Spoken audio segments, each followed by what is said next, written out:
rushing touchdowns, jumping on top with 21 first-quarter points, never looking back. Winning the game by the score of 41-0 at Tiger Stadium in Erie.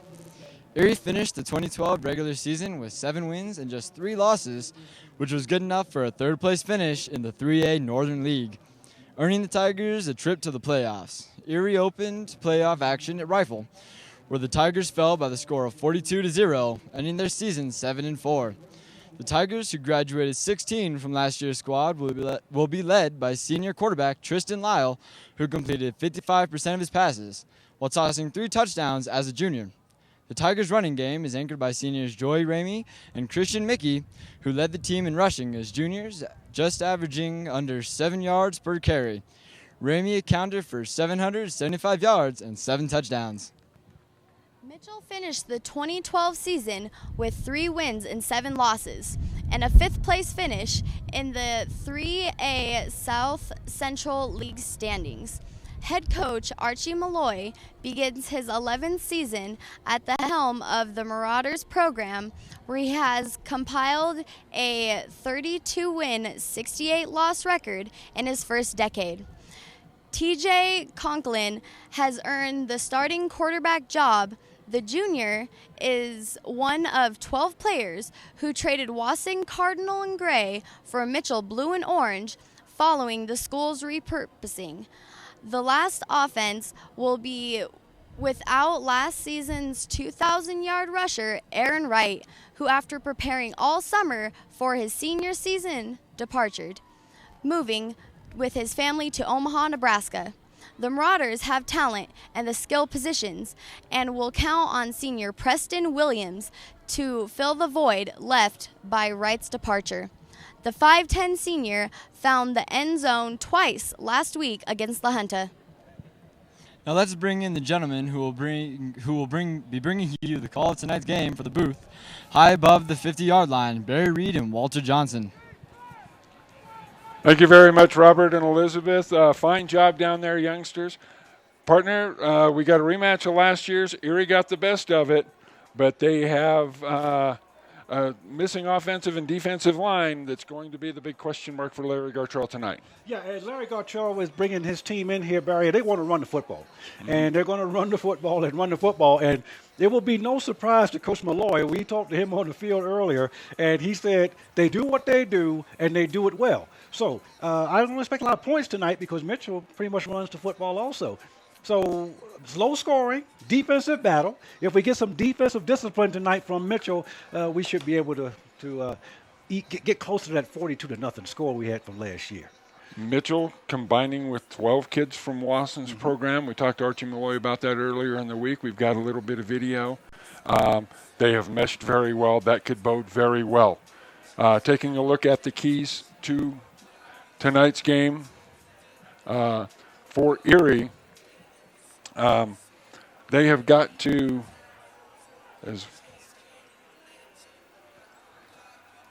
the key for Erie is going to be execute offensively.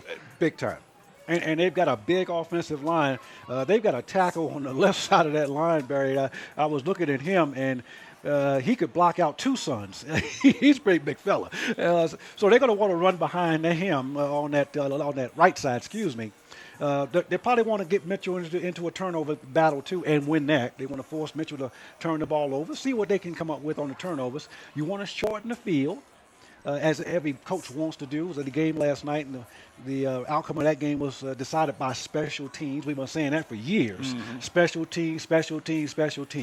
And, of course, because Mitchell is home, Erie doesn't want them to get a lot of big plays, Barry, because home crowd, big plays, momentum. You want to stop that. And the keys for Mitchell very quickly. Can't have 8 turnovers. Got to execute on the offensive side of the ball. And also, you've got to, against an option team like Erie, have the defensive assignment Discipline. Thank you. That was the word I was looking for. Back now to Robert and Elizabeth at the north end of the stadium. We'll be back with the call of the game shortly.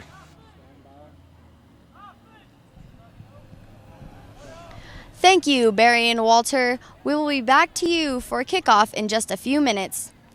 Now it is time for our weekly look at the league standings for football, volleyball, softball, and men's soccer. The October 2013 student count will help determine league alignment for the 2014-2015 as well as the 2015-2016 seasons. There are no changes to this year's leagues, although there is one noticeable omission: the Wasson Thunderbirds.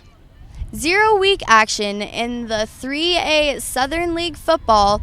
It was wins for Pueblo East and Sierra, while defending league champion Pueblo Central and Pueblo County suffered losses. The 3A South Central action saw defending champion Discovery Canyon avenge its playoff loss to Pueblo Central, and Mitchell suffering an opening loss to La Junta. Coronado looked strong in blanking Pueblo County, setting up this week's matchup with TCA. Last night's final was a Coronado win 16-6 over the Titans. There was only one team in action for 0 week in the 4th Pikes Peak League as Vista Ridge lost to Montrose. Last night, Pine Creek defeated 5A Fountain Fort Carson.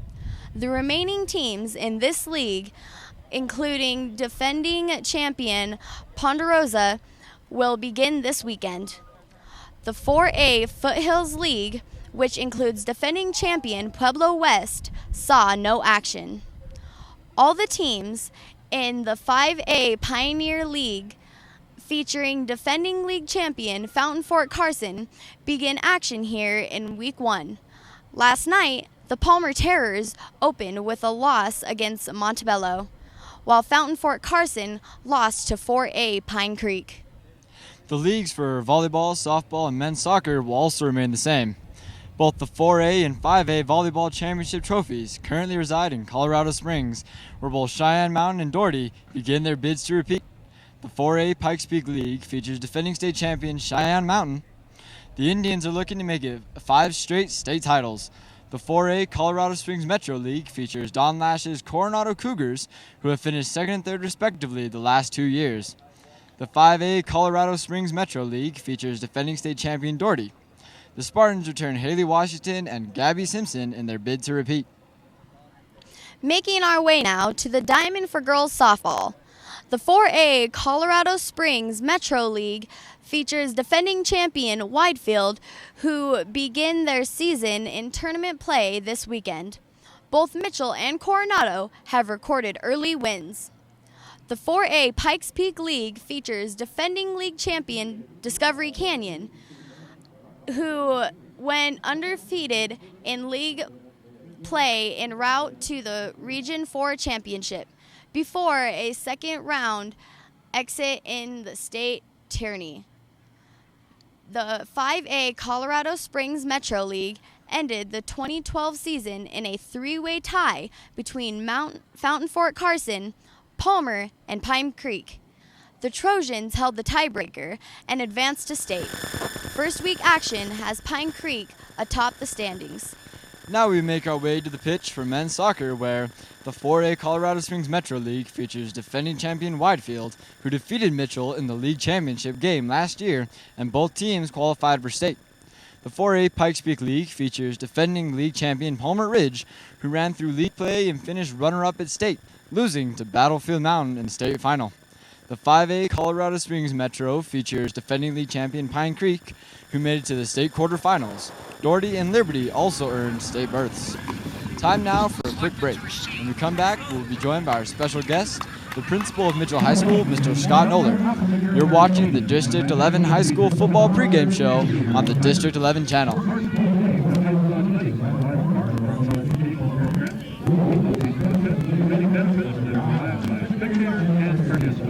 Okay. No.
Welcome to Gary Berry Stadium, everybody. Week 1 action, Mitchell and Erie, and the color guard of the Junior ROTC Air Force of the Mitchell Marauders with the color guard and our national anthem.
There you see the Mitchell cheerleaders ready to cheer their team on, hopefully to a Week 1 victory to even their season at 1-1. They inherited Wasson's schedule after the combining of the two schools, partner, and so without Wasson to close the season, they picked up La Junta in 0 week to open the season. And first half didn't go well. They put the ball on the ground 8 times, 2 muff snaps, 3 interceptions, and 3 fumbles. And it was 33-0 at half. They did claw back and show some resilience. Preston Williams found the end zone twice for the Marauders in a 39-14 loss. First play of the season for Erie, and they are returning 1 interior lineman, and that is junior Jesse Tallman. He's 6'2", 250 pounds. He will be joined across the line by sophomores.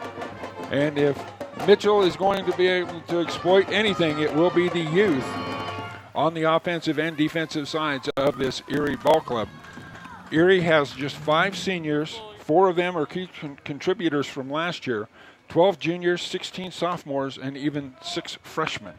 We are about ready to get underway. Mitchell in the orange. And if you're not sure who you're looking at, yes, folks, that is Mitchell in orange helmets. Instead of the traditional blue with the orange numerals. Coming around the near side on the kickoff return and having a seam down the sideline, kicker to beat, and getting tripped up and down at the 32-yard line of the Mitchell Marauders with the return for Erie. That is Christian Mickey, one of those 5 seniors, 5'10", 165-pounder, second leading rusher last year. And good field position at the Mitchell 31-yard line to start this ball game. Partner, when special teams break down, the result, long runs and sometimes touchdowns. That's what happened on that play. They did not seal that corner. He was able to turn upfield, and Mitchell defense now starts in a hole. Double tight wing, the fullback, Mickey, and this is Joey Ramey. Around the left-hand side, room to run. Inside the 10, drug out of bounds at the 9-yard line. Call it a gain of 22, and it'll be a first down for Erie. But double tight, double wing, big powerful formation. And on the first play, a big gain for this Erie offense. Now first and goal inside the 10-yard line. Mitchell in a 3-man front. 5 linebackers, putting 8 up in the box. Now motion, the pitch comes the other way, and a shorter gain, reaching the ball ahead. That is B.J. Jensen starting out on the wing. Third back in the formation is number 51, Tristan Behringer. He is lined up right behind the quarterback. So Behringer, an unexpected starter. So now second and goal from the 7. Fake to Behringer, give it around the left side and into the end zone. That is the touchdown for Joey Ramey, the leading rusher last year. 7 touchdowns last year. He has his first tonight from 7 yards out. We are 58 seconds in, and thanks to the big kickoff return, Erie is on top 6-0. And a well-designed play partner. If we get a chance to watch that on the replay after this extra point attempt, I'll show you what I mean by well-designed.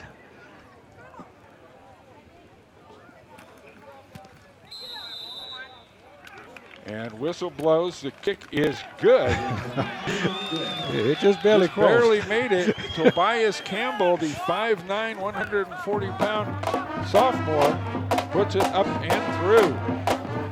I'd like to take this opportunity to thank Louie and all the staff at Louie's Pizza for once again coming on board with our broadcast and providing dinner for the staff and student volunteers.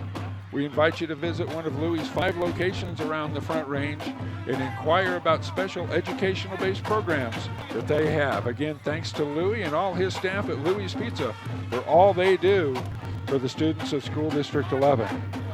11:02 on the clock.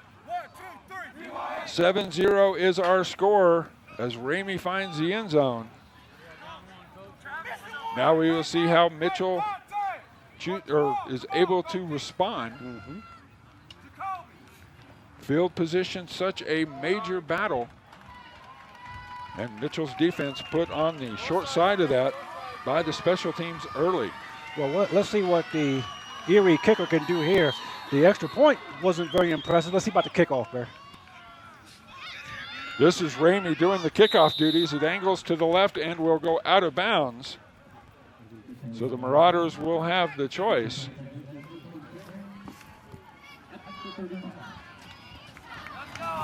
And they will take the ball, will the Marauders, at the 35-yard line. So on the offense, first time. Kick out of bounds. Ball will be placed at the 35-yard line. TJ Conklin, number 11, the quarterback, sat behind Richie Perea at Wasson last year, moves over to Mitchell, and that provides a little variety for Archie Malloy. And there is what we talked about, ball on the ground, and it looks like the Tigers are on top of it. We will wait for them to unstack. Well, I didn't have to wait, partner, because TJ Conklin told me what happened. He was coming off the field, and he had the best view of it, so he knew that Erie was able to come up with that fumble. Not sure who the ball was handed off to. I think on the play, it is a loss of a yard and the loss of the ball, more importantly. And a short field for Erie. Now they'll line up in more of the conventional tee. Middle man in the formation is Kristen Mickey. And Mickey gets it this time, and he'll dance around the right-hand side before he's brought down at the 27-yard line. Good hustle over there for Mitchell. That is Chase Bess, another one of those Wasson transfer students, I guess you could say, or just rezoned students with the repurposing of Wasson to the Roy J. Wasson Academic Campus. Bring up 2nd and 3 with the ball at the 27.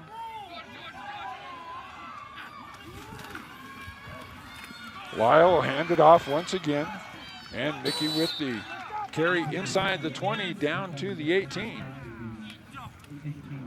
That'll be enough for a first down for Erie. And one thing, if you're Coach Malloy, Barry, that you're a little concerned about already is they don't seem to have an answer for this attack that Erie is running. They're bunching everybody up in the line there, so you really don't have a good read as to which running back they want to give the ball to.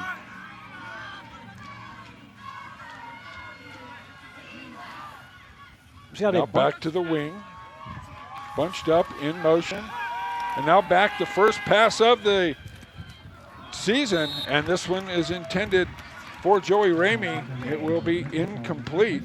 Tristan Lyle last year, 26 of 48 throwing the ball, just 400 yards. Erie attempted just 52 passes on the year, 4 of them thrown by the tailbacks. And this may be why they don't throw it that often, partner. Watch as he drops back here. Get a little bit of pressure coming in from the left side, but he throws this ball, really threw it up for grabs, to be honest with you. And luckily that ball wasn't tipped and then picked off. Back in coverage, Gabe Gleaton. Now 2nd and 10. The handoff to the left goes to Ramey. And Ramey will cut it up, fighting hard for yards inside the 15-yard line. We'll call it a gain of 4 down to the 14. That will bring up 3rd and 5. Ramey looks like one of those hard-running fullback types, partner from the old days. But he's got some halfback speed, so he may have himself a pretty good night tonight. Tigers moved to 3A in 2010, so this is their 4th season. They have been to the playoffs 2 of 3 years. Broken play here, and Lyle just turns it up and gets what he can. He'll be down to the 12-yard line, it looks like, so a pickup of 2 will bring up 4th down. 4th and a little more than 3 coming up for Erie. And I think they'll go, partner, because I'm not sure they feel a whole lot of confidence in the field. So we'll probably see, as they see the busted play, the end of that busted play there. So big time for Mitchell's defense to rise up here, deny the first down, stop this early momentum by the Tigers. Tigers put it in the bunch. Lyle looks to his right, now starts in motion, and now a double reverse handoff. It goes to Christian Mickey first, and then he hands it off on the inside to Joey Ramey, and Ramey is in for his 2nd score of the night. 8:15 on the clock, and Ramey scores from 12. Boy, Barry, I would like to see that one again, because I'm not too sure that wasn't a forward pass that he actually threw. We'll see if we can get that up on the replay. I'll show you what I was talking about when I saw that play developing. So now on for the extra point once again for Erie is Campbell. A little bit better foot into it this time. Hits the base of the end zone camera for scouting, and it is good. So 8:15 to go. It's 14-0 Erie. Let's take a peek at this replay, partner, and let's see if what I thought I saw. Now watch top of your screen, folks. There's the. Oh, it was a handoff. Okay, never mind. Okay. Just the inside handoff on the what basically is going to be a double reverse. Yeah, I thought I saw him pitch the ball, which is why I was a little concerned about that play, because if he had pitched that ball forward, not sure that was a legal play. There you see some of the fans on the Mitchell side, including the JV or freshmen that are over there in their. That's the Erie side. That is the Erie side. Yeah, that's the Erie side. They were here early enough sitting up there that I was beginning to wonder if that wasn't an underclass of the Marauders. No. But we have played 3 minutes and 45 seconds here in week 1, and Mitchell's in a big hole, and the Tigers picking up where they left off last year against Mitchell. This one taken at the 22-yard line. And just putting his hand on the back of one of his teammates and pushing forward. For the Marauders, that was Andre Savoy. Savoy, very talented athlete who played quarterback for Archie Malloy last year. But with the addition to TJ Conklin, that afforded the opportunity for Savoy to move out into a tight end or a wing position. Someone can utilize that athletic skill that he has a little better. So Mitchell takes over at its own 31.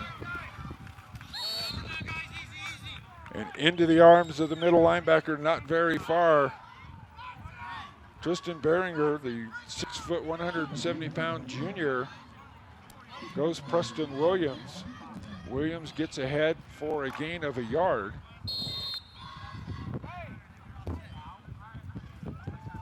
I thought that play had some potential when it first started out, wasn't it? But give the Erie defense credit, because they showed up with good defensive discipline. I backfield, Jamal Williams. Second man through and a nice hole. Williams up the middle running hard across the 45 out to the 47-yard line. And the first positive play for the Marauders, that one goes 15. On the carry by Jamal Williams. Nice job of letting the defense get into the backfield, partner. Watch the deep handoff. You see the defense overran it. Williams, all he had was a gaping hole to run through. And he did what every good running back should do, partner, go north to south. Wasn't dancing out there. What you see in the Mitchell backfield, and it might be the first time ever, Preston and Jamal Williams, they're cousins. This one goes to Jamal Williams, and he spins trying to evade a tackle, and he'll be ahead for a nice game. Jesse Tallman, the 6'2", 250-pound junior with the tackle. But Williams ahead 4-5, bring up 2nd and 5 for the Marauders. Now, I would have to think, partner, in the long-standing history of Mitchell football, they would have had cousins on the team, I would think. Cousins on the team, but I think this might be the first time ever that they have shared the backfield. Wow. Preston up front doing the blocking. Jamal doing the carrying straight ahead. Gains 4. It's going to bring up 3rd and 1. So a nice drive for the Marauders, able to hang on to the football. 8 turnovers last week, and on their first possession tonight, they turn it over again. So an inauspicious start to the season, but plenty of time in this one. And we've got a timeout called by Archie Malloy and the Marauders. Talked over some things here on defense. While we've got an opportunity, let's remind you that any of our action here on the District 11 channel, 3 ways to order it. By phone at 520-2269, by email at channel16@d11.org, and the ordering on the website. We've been redesigning it for about the last 9 months. I think we've got it about right. So very soon on the website, d11.org, click on D11 on TV. That's the quick link will bring you to the media production page, and very soon to debut the ordering form. We're working some of the bugs out of it. I think they call it beta testing in the industry. That's the IT word for we're not sure it's going to work yet, so we'll let you use it until we figure it out. Hey, part of the best team on the field tonight. Stephen Raines is our referee. Warren Hendricks is the umpire. Tim Fisher, the head linesman. Dale Smith is the line judge.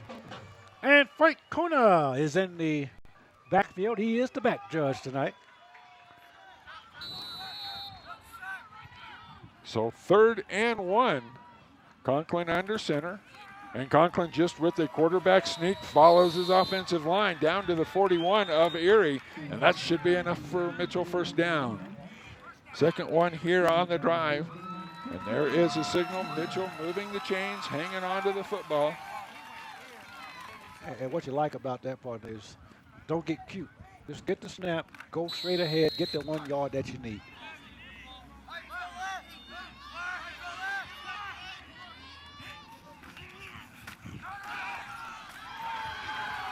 Delayed give off to Williams. He'll try the right side for a big yardage all the way down to the 29-yard line.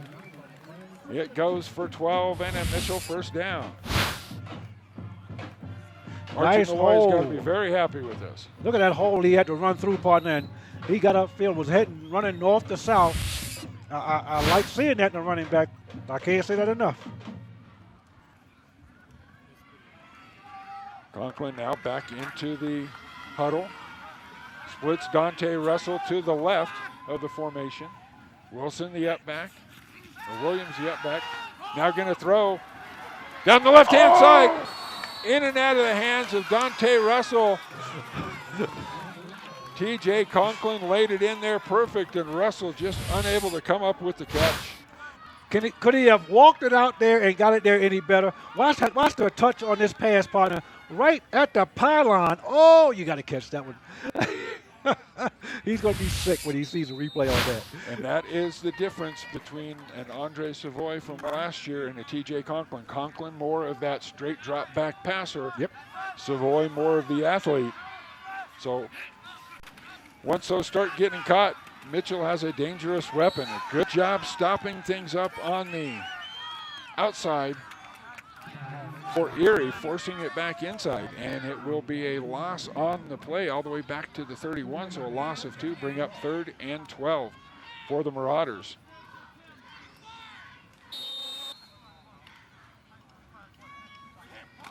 We apologize to the Erie folks, so we don't have a 60 on the roster that we were given from Coach. We got a couple of But number 60 made the tackle.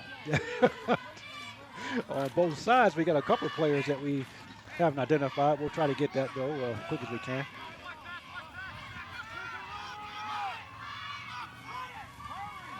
So shotgun for Conklin. And this one is picked off and down to the knee at the 19-yard line. Russell, the intended receiver with the interception, was Christian Mickey. Let's take a look at this one again downfield. Well, Conklin threw this ball to an area, partner, when he let it go. I'm not sure he had a lot of pressure. He threw to an area, and the receiver actually was brushed off the route by one of the defensive backs, and when the ball came down, it came right into the arms of the defense. Colton Brink, one of the two men in coverage, but Christian Mickey picks up the interception. Fourth interception on the season against the Marauders, and now in trouble is Tristan Lyle, and Preston Williams will bring him down with a little help from his friends. So Mitchell's defense finding a little fire. That was good defensive discipline on that play, partner. They tracked him down from behind. Loss of 2 on the play. Was that Mackey that hit that? Mickey that carried that? Actually, that was Lyle Tristan Lyle coming around. Lyle this time waits, gives it to Mickey, and Mickey bowls his way out across the 25, close to the 28, which is close to first down yardage. Some great sportsmanship there between Christian Mickey and Gabe Gleaton of the Marauders, helping each other up. But a pickup of 10 is going to bring up 3rd and 2 for Erie at the 28-yard line. Yeah, you're going to play for Archie Malloy. You're going to have some discipline, and you're going to have some sportsmanship, that's for sure. And a welcome to those in northern Colorado and around the world that might be watching on the District 11 streaming site. Mm-hmm. Also, we are partnered with Fox 21 for streaming coverage of our broadcasts here.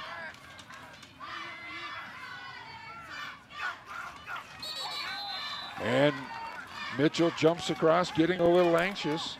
Yeah, but I didn't see anybody in white move. Even after Mitchell jumped, I didn't see anybody in white move. So that's going to be a first down for the Tigers. First down the easy way.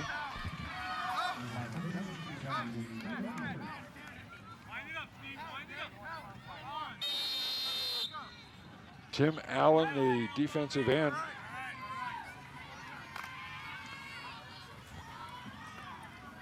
With the jump. So 1st and 10 Erie.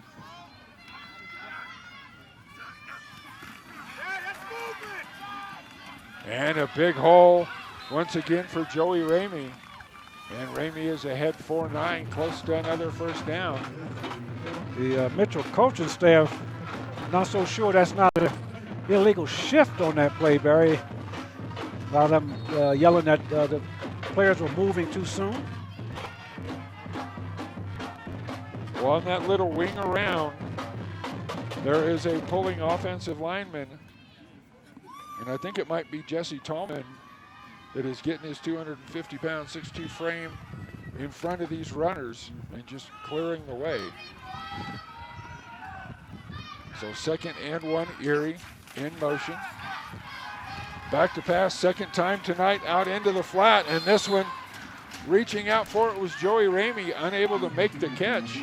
Got the lead arm on it, but it will be 3rd and 1. Ramey last year finished with 8 receptions for 133 yards, 16 yards per completion. Had a touchdown receiving. Doing that replay, partner, that was actually a pretty good throw. And another one of those passes where he couldn't have actually walked out there and handed the guy the ball much better. So 3rd and 1 from their own 42. Very entertaining game. Erie moving the football very well, and Mitchell this time, Allen is there to stuff it up. Great play by Tim Allen, Justin Paul in there, Paul Seipert as well, and that's going to force a punt situation for Erie as it is a loss all the way back to just inside the 40-yard line, so we'll call it a loss of 2 on the play. Now dropping back is Dante Russell for the Marauders, but the Marauders defense, after a very nice drive by their offense, Walter able to step up and stop Erie. Very little pressure. Oh, no, you got a fair catch that. Russell is going to let it bounce. Gets under the Erie players and will be spotted at the 11-yard line. Got a fair catch that kick, partner, because that ball rolled another 12 yards in Erie's favor. So you want to, anytime you're getting a punt in that area of the field where you're at the 20-yard line or deeper, you want to catch that ball unless you know it's going into the end zone. And that one was up so high, you could see that it did not have the trajectory of going into the end zone. So you got to catch that one. So Mitchell now with its 3rd possession of the night. Delayed handoff. Jamal Williams spinning across the 25, close to the 30-yard line. Pickup of 18 on the play. Just good, solid, hard, no quit running by Jamal Williams. Watch the blocking has been very good for Mitchell here. Oh, a great block by his cousin. Sprung him right up the middle there, and look, that's power running there, partner. That's want to there. This is the type of running we're used to seeing out of Mitchell's offense. And another big hole for Williams. Closes down quickly. In on the tackle for Erie, trying to get this shut down, was Jesse Tallman. But Williams will be ahead for a gain of just shy of 3. Bring up a 2nd and 8. Inside 20 seconds, this could be the last play of the first quarter if Mitchell gets it off. Week 1 action from Gary Berry Stadium. Now a 5-man front for Erie. Trips to the left, bring Preston Wilson back in motion. Give it to Jamal, and he is going nowhere. And that is the end of the first quarter. Defensively, it was Joey Ramey teaming with Jesse Tallman for the tackle. Give it a gain of 2. We'll be looking at a 3rd and 6 for the Marauders to open the second period when we turn around. Now Mitchell will District 11 repurposed Wasson High School, turning it into the Roy J. Wasson Academic Campus, and students had their choice of the other 4 high schools where to go. Some went to Palmer, some went to Coronado, some went to Doherty, I believe, but a dozen of them came to Mitchell. And we had a chance to talk to Archie Malloy earlier this week about combining teams and how that all meshed together. Well, what happened was we just took over Wasson's schedule, and all the teams on that schedule kind of adjusted. So we ended up being able to go down to La Junta to play a 0-week game, which is something, we haven't done here in years. So it takes a little bit of extra preparation to go down and play a game, because this is typically the week where you're scrimmaging and you try to work out all those kinks and get kids lined up and have officials around for the first time.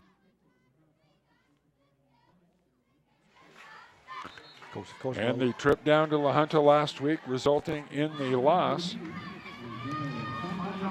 Anytime you're integrating new players, partner, you got a challenge, and there's a bigger challenge for Mitchell because they lost an awful lot of talent from last year's program.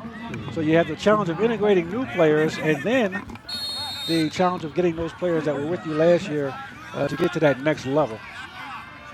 So we get ready to start the second quarter with the Tigers on top by 14. Trips to the right, TJ Conklin rolling this way, has his choice.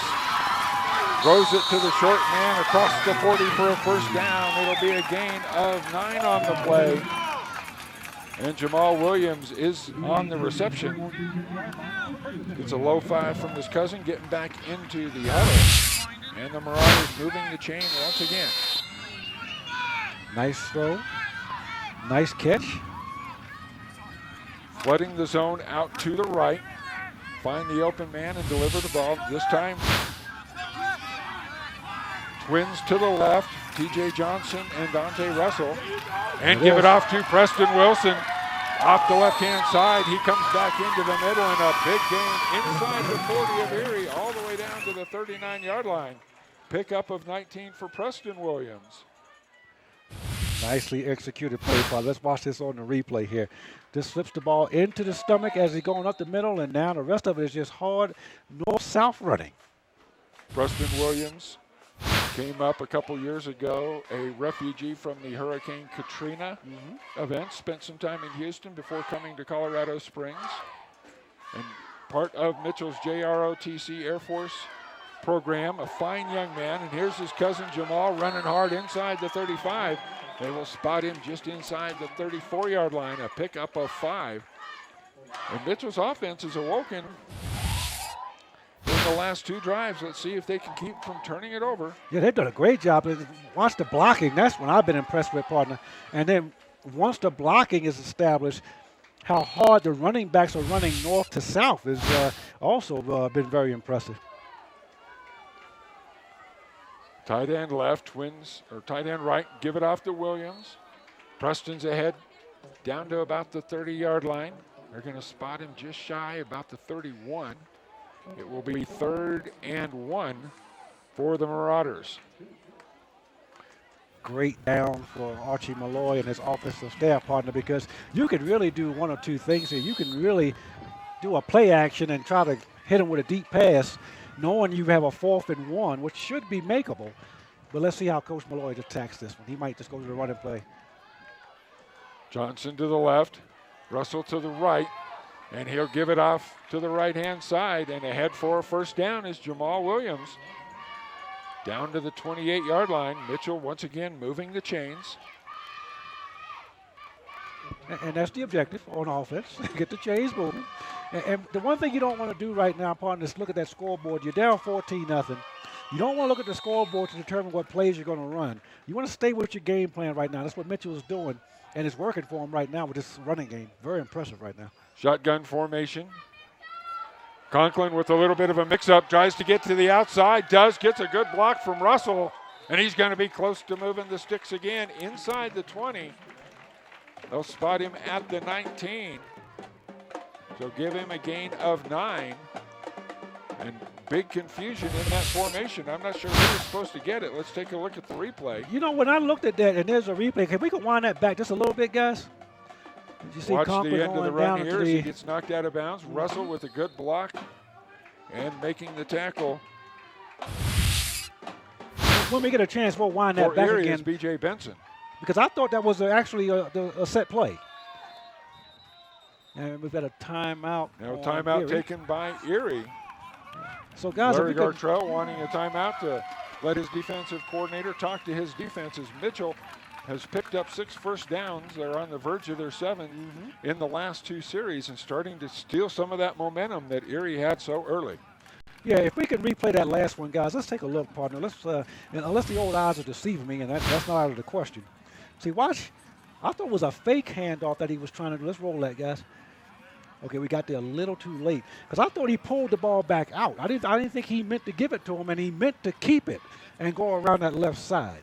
Preston Williams was on his left. Jamal Williams was on his right. The fake to Preston coming across in front, but then the cousins ran into each other. You see Preston picking up a nice block there. But you're right. I believe that was a quarterback keeper the whole time. Look how In fact, you can see where he had the ball on his hip.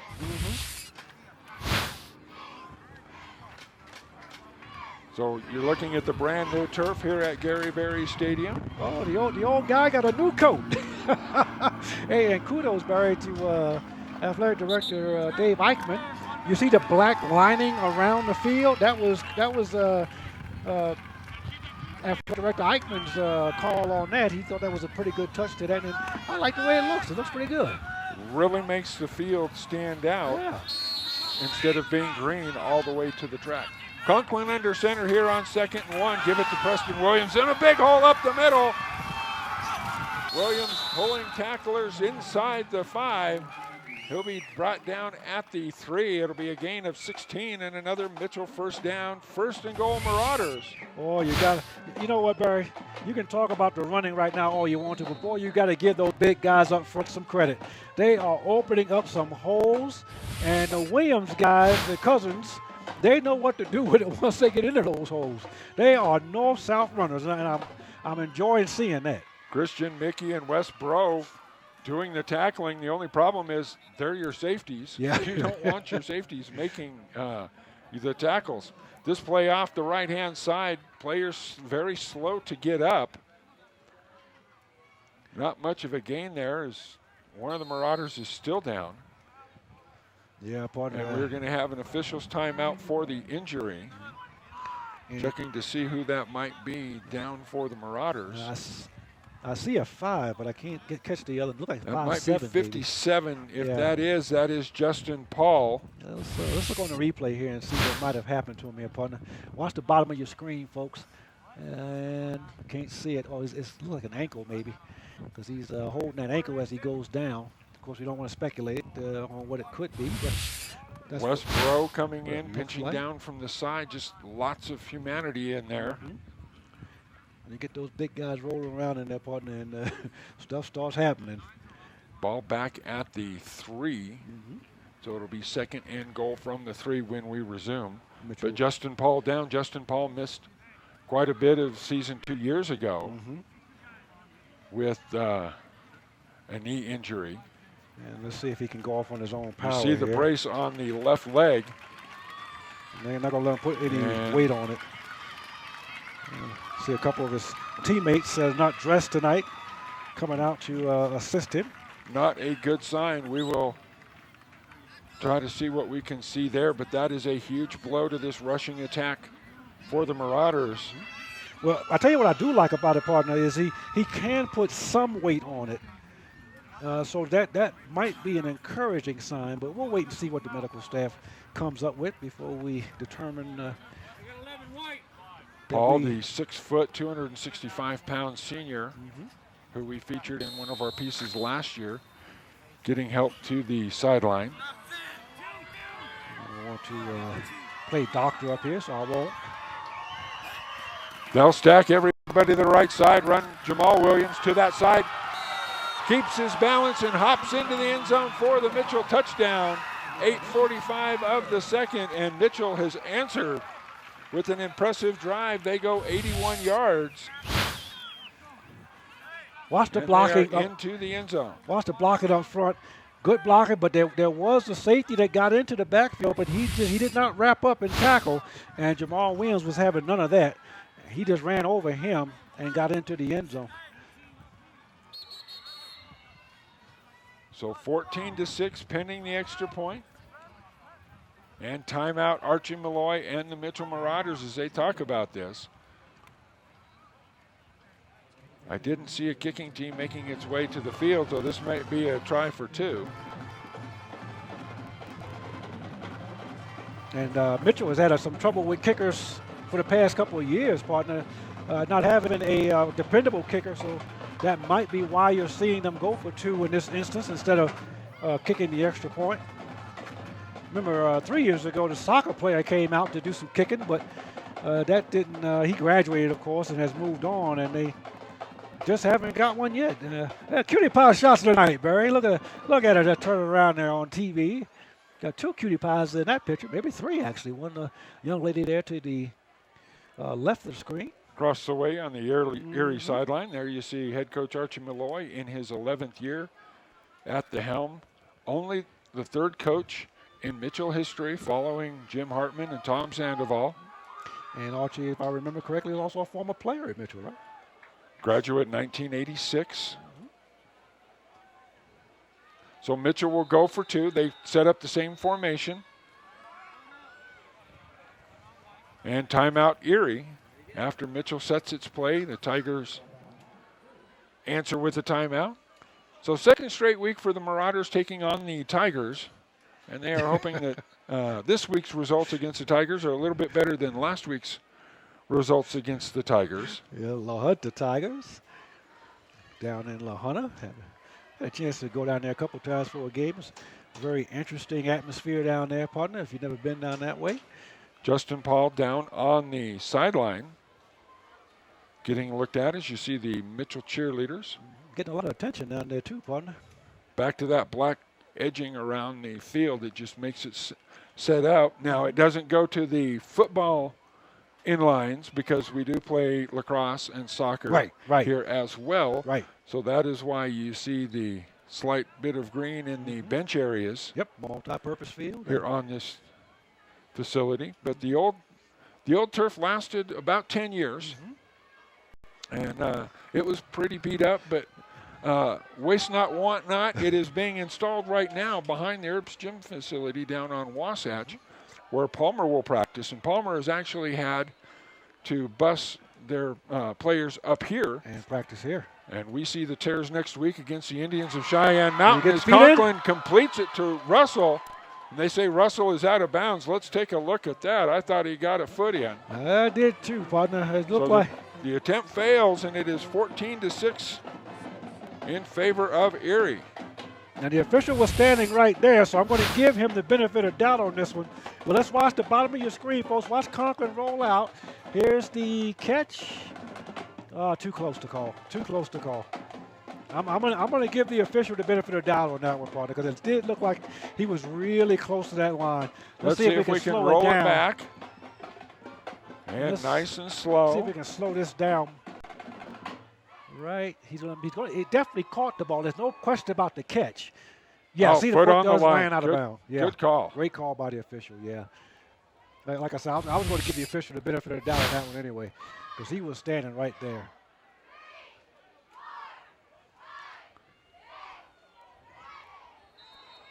So 8:45 left to go, and now we have a flag on the sideline.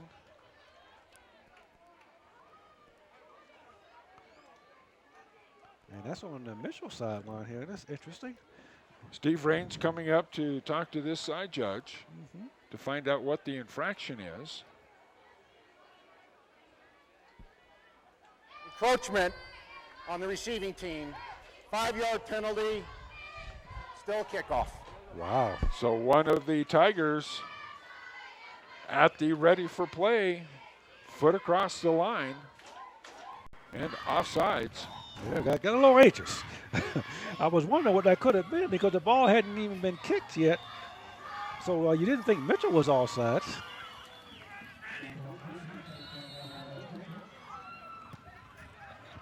And a good driving kick for the Marauders. And brought out from the 1-yard line.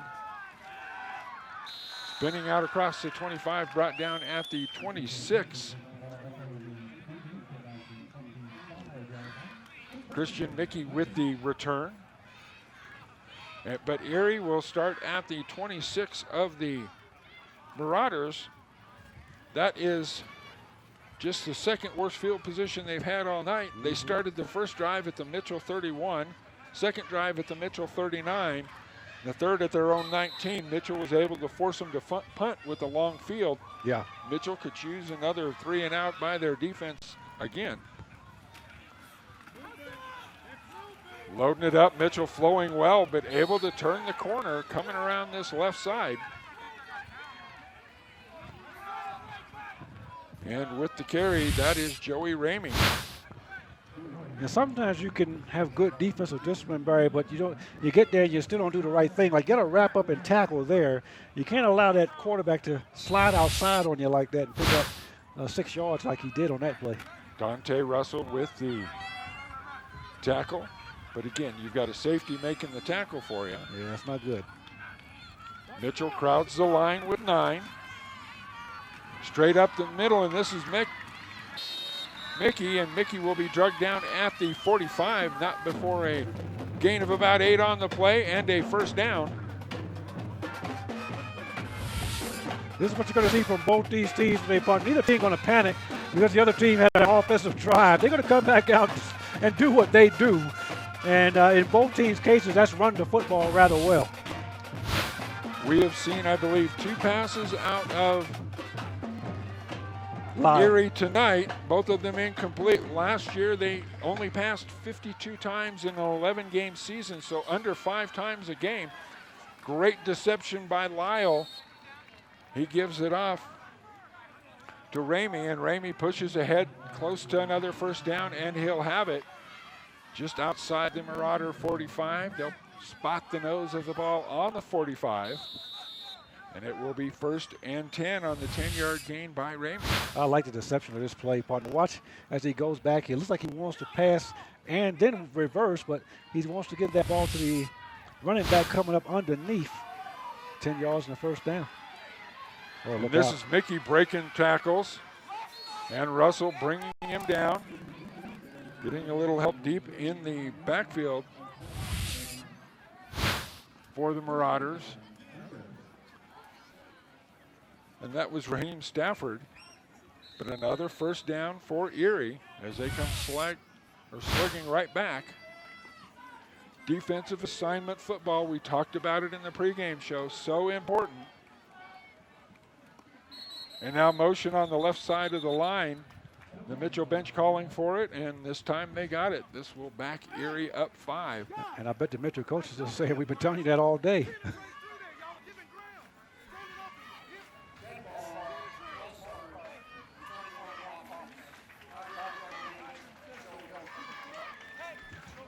Marauder fans below us making a little bit of noise.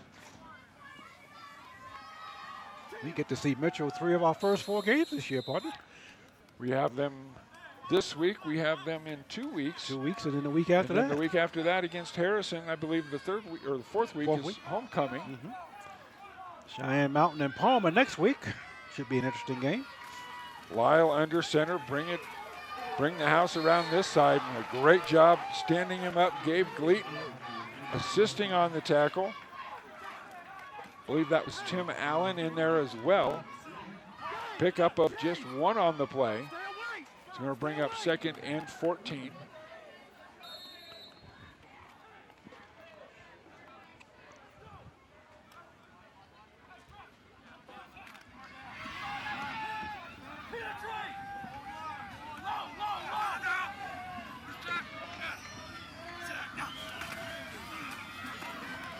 This time Mickey goes around the right-hand side, cuts it back across to the left.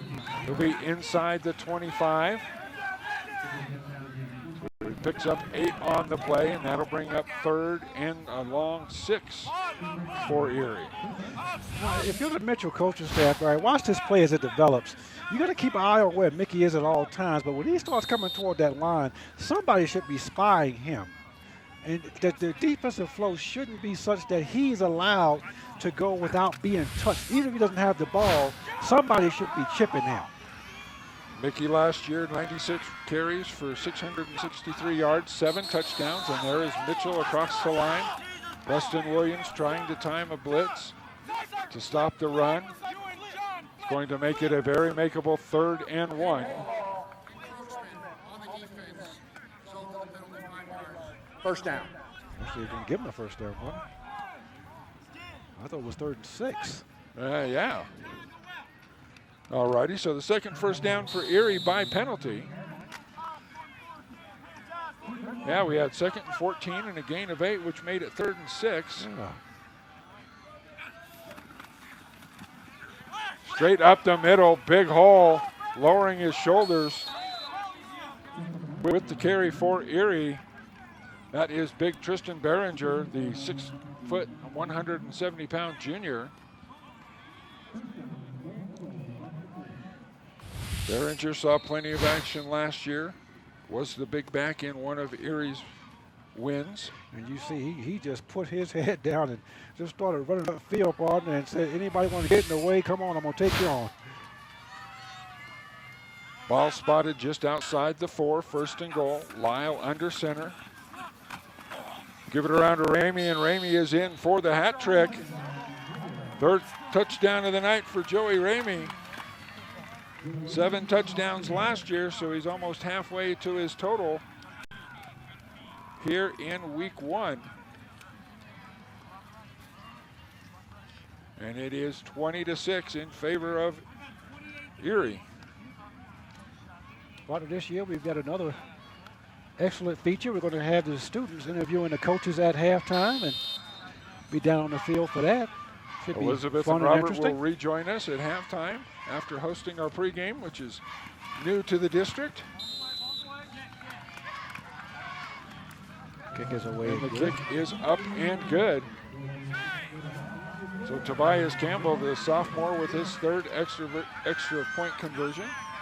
Let's watch that touchdown run again here, partner, as Rainey gets into the end zone. This is just straight ahead football. You get a couple of guys up front, let them lead the way and get in the way of whoever comes up and let Rainey do the rest with his feet. 4:36 before half. Coach And Archie it Malloy. is 21-6 in favor of Erie, as you see Archie Malloy talking to his special teams as they get ready to take the field. Now, being the honorary Marauder I am, partner, I didn't get a chance to talk to Coach Malloy about the orange helmets instead of the blue. Did he give you an idea why they did that? Just a change up in the tradition over the course of 40 plus years. Well, they look good. I was going to say it is a very good look, Yeah. but when you've been around as long as I have around town, that's just a shock to the system. Yes, it is.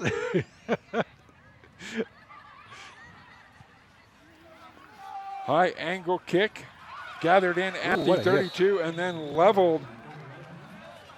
That is Gabe Gleaton, who picked it up and got belted at the 33-yard line, and that is where the Marauders will start their next drive. That, my friend, is what you call a man-sized hit. That was a pretty decent shot for the special teams player on that play. 4 possessions for Erie and 3 touchdowns and a punt tonight. Mitchell with its 4th possession. 2 turnovers and a touchdown. Waiting to see what happens here. And Russell on the quick slant has it go through his hands. Room to run, but unable to come up with it. And had he caught that one, partner, he might have been running for a while. He split the defenders, had a seam to run into, but the ball just did not stay attached to his hands. Junior Ryan True was the deep man in that zone. But Russell had the momentum. Twins to the left, single man to the right, give it straight up the middle. Preston Williams, the first one through, and he'll be out to just about the 38-yard line. Pick up a 5 will bring up a 3rd and 5. Nice running by Williams here. Nice straight north-south run. And the thing I'm really impressed with, partner, when the Williams boys get hit, they hold on to that football very well. They can take contact. That's one thing you want to see from a running back. Can they take contact? And these guys are doing a very good job of that. Uh-oh, look out. Conklin in trouble. The delayed draw fooled nobody. In there was number 60 for Erie, dropping Conklin all the way back. Where are they going to spot him? They'll spot him favorably at the 28 for the Marauders. So that'll take it from 3rd and 5 to 4th and 15, a loss of 10 on the sack. Yeah, the fake handoff fooled absolutely no one. And the left side of that Mitchell line, Coach Malloy is not going to be very happy with them not holding their blocks a little longer, allowing the defense to get into the backfield and disrupt things. B.J. Jensen, one of the deep men back for Erie, and they get in, and there is a roughing the kicker on Erie. So this will be a first down on the Marauders, and very slow to get up is the Marauder punter, and that is Gabe Gleaton. And he is not faking, folks. This is not one of those jobs where the punter fakes a little bit. Just want to watch this replay. Watch how he gets hit. Now, the snap was a little bit high. Now watch once he kicks it. See his leg is extended, and his other leg is straight down to the ground, and the back leg is the one that is causing them the discomfort right now. The plant leg, so to speak. Roughing the kicker When, on the defense. 15-yard penalty. Automatic first down. Steve Raines with the call. And that's why you had the personal foul penalty on that roughing the kicker, because the kicker he's just so vulnerable, partner. Once he goes into his act of kicking that football, his one leg is extended out, the one that kicked it, the other leg is planted, and they're just so vulnerable that you got to protect them. So with Justin Paul already on the bench, good news for Mitchell, the ice is on the left ankle of Justin Paul instead of on that knee, which is heavily braced on that leg. Yeah, I thought it was an ankle issue when he came up, Barry, because he grabbed for that ankle right away. So 1st and 10 for TJ Conklin and the Marauders offense. Tight end to the left, receiver left and right. Williams deep in the backfield. Fake the draw, throw the little screen out to Andre Savoy with a convoy. Andre Savoy lowers his shoulders, pulls across the 50-yard line. Now TJ Conklin is on the ground in the Mitchell backfield. It's a gain of 9, but now Conklin down.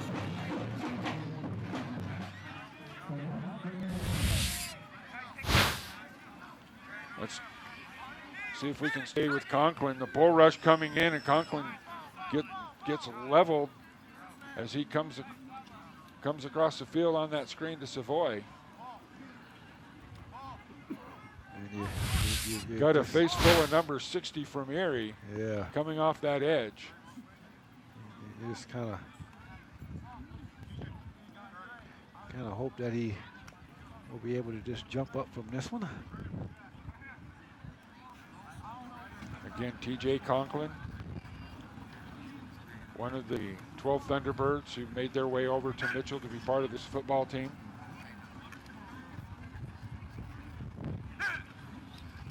And guys in the truck, if we can run the video combining schools, we can hear Archie Malloy talk about the process that was combining Wasson and Mitchell. As Conklin gets up gingerly, holding his stomach. Really well for us.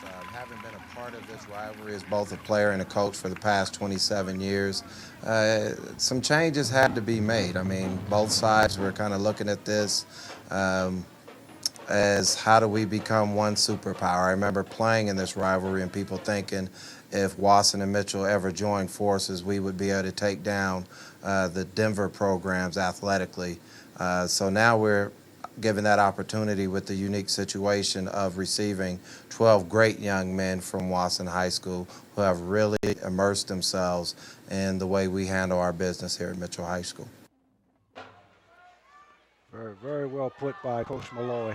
I'll get into that just in a second. And we have flags coming in. Moving back into the quarterback position is Andre Savoy. He was the quarterback for Mitchell last year.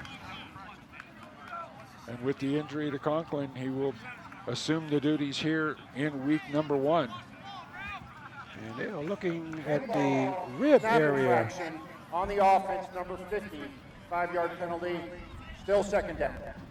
They're looking at the rib area of Conklin, Barry, and that's not really good news for a quarterback, to be very honest with you. 2:27 left to go here in the first half.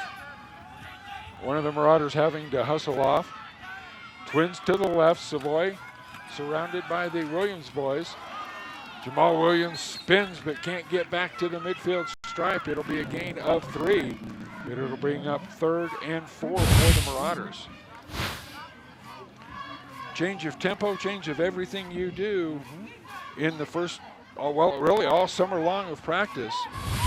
First, you have the loss of your 2,000-yard rusher from last year, Aaron Wright, who leaves the Monday that school starts. Yeah, that hurts. As he moves with his mother back to Omaha.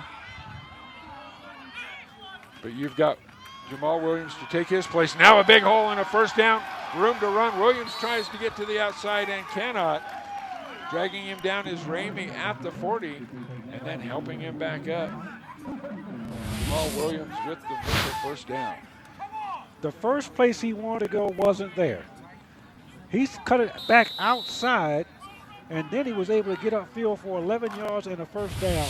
Good job by the Mitchell offensive line, again, blocking on that play, partner. 1:23 left to go. If Mitchell can find the end zone here, cut it down to a 9-point lead. We had motion on the Tigers. and then that caused the Marauders to jump. Let's see which way the officials go here. Erie was into the neutral zone first. Did it cause Mitchell to jump? Dead ball, encroachment on the defense, number 60, 5-yard penalty, still first down.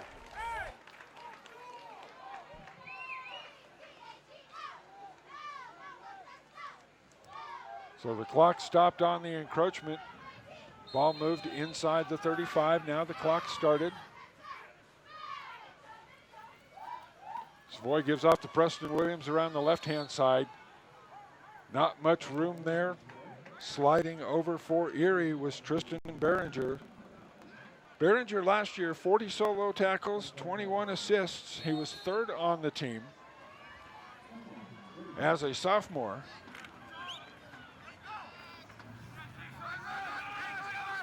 Quickly back to the line, inside of 50 seconds. Williams with a nice stutter step, and then a nice open field tackle there by Christian Mickey. Williams and a timeout taken by Mitchell. Williams, if he's able to slip over that reach in by Mickey, has the entire right side of the field to run. But as it is now, Mitchell faces a 3rd and 3. You see Bro gets pushed off to the side. A good seal block there. Williams room to run, but Mickey able to reach in and make the shoestring tackle.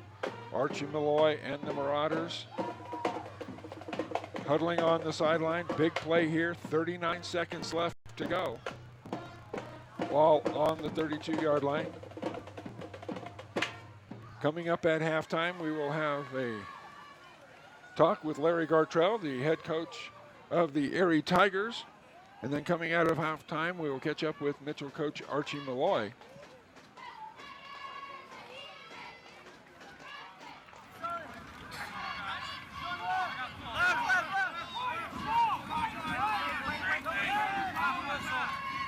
Two receivers left, two right. Savoy with Preston Williams in the backfield. Fake to Preston Williams. Savoy on the keeper. Spins ahead down to the 30. Will they give him enough? The tackle made in there by Behringer. But it is on the 30. They stop the clock. Will they measure or will they give Mitchell the first down? Mitchell quickly to the line here as you look at the replay. Behringer wrapped him up at the 50. They signal first down. 28 seconds left. Savoy under center this time. Jamal Williams, there's the whistle for ready to play, and Savoy just spikes it. And gets a chest full of one of the Tigers. That is Adam Luffler, the 6'1 sophomore coming across. So 2nd and 10, 26 seconds left to go. Archie Malloy on the sideline. He will talk to his receiving tandem of Russell and Johnson.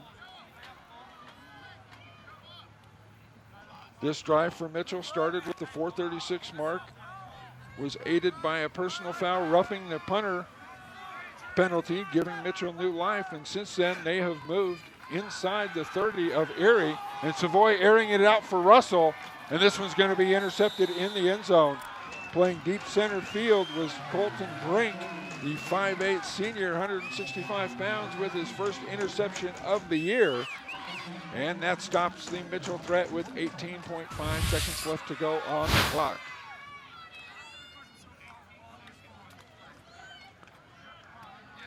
So the turnover stories for Mitchell continue to be the predominant story here.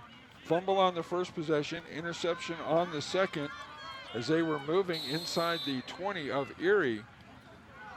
And then a second interception after 8 turnovers last week.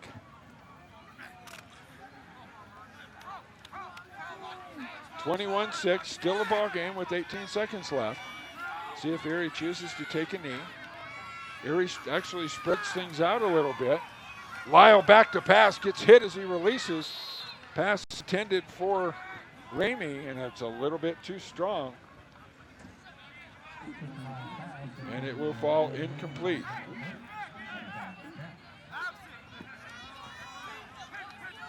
Second and 10 coming up. 14 seconds to go.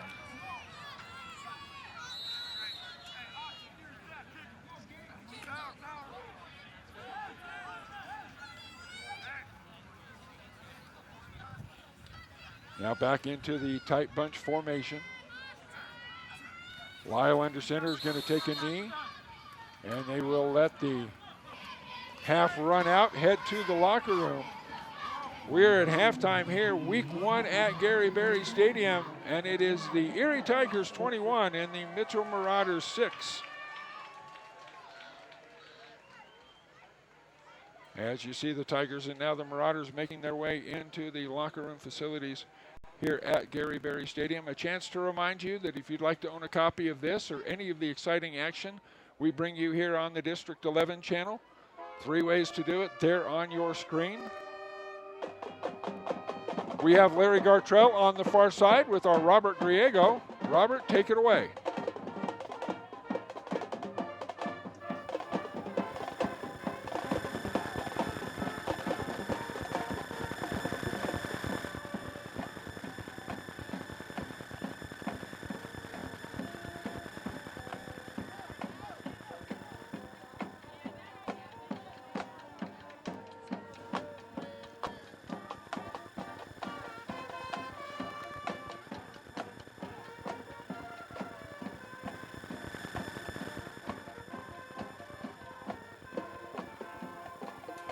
Looks like we are having some technical issues. We will bring you the thoughts of Larry Gartrell, the head coach of the Erie Tigers, in the second half. Apologize for the technical issues here in week number 1. With that, we see the Mitchell Band playing in the stands under the direction of Andy King. Halftime at Gary Berry Stadium, the Tigers on top, 21-6.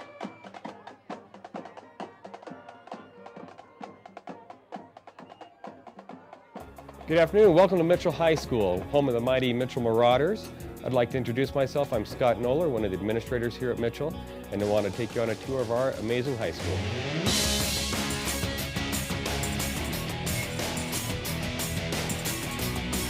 Welcome to Mitchell High School. Here at Mitchell, we offer a variety of core and elective curriculum. The core curriculum consists of our English courses, a variety of AP courses within that, math, from algebra to AP statistics and AP calculus.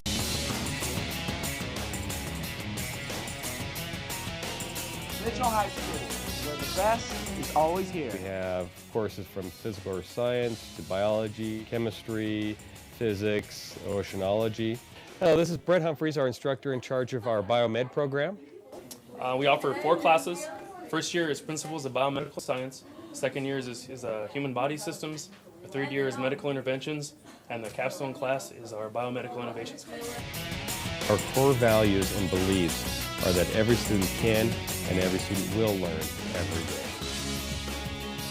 Social studies, there's a variety of courses including AP Government, AP History.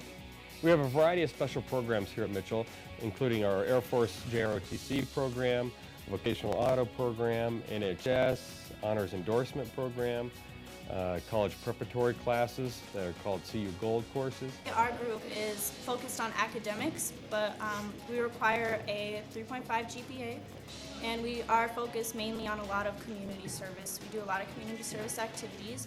HEP is an extra credit for students here because it gives you lots of extra credit hours in community service, but it also incorporates a lot of shadowing for things you plan on doing in the future as a career. Part of the Mitchell Student Council, or Council. We help promote activities and make sure people know what's going on. Show school spirit to the incoming freshmen or people out here. And try to promote positive attitudes, so make this place a better environment.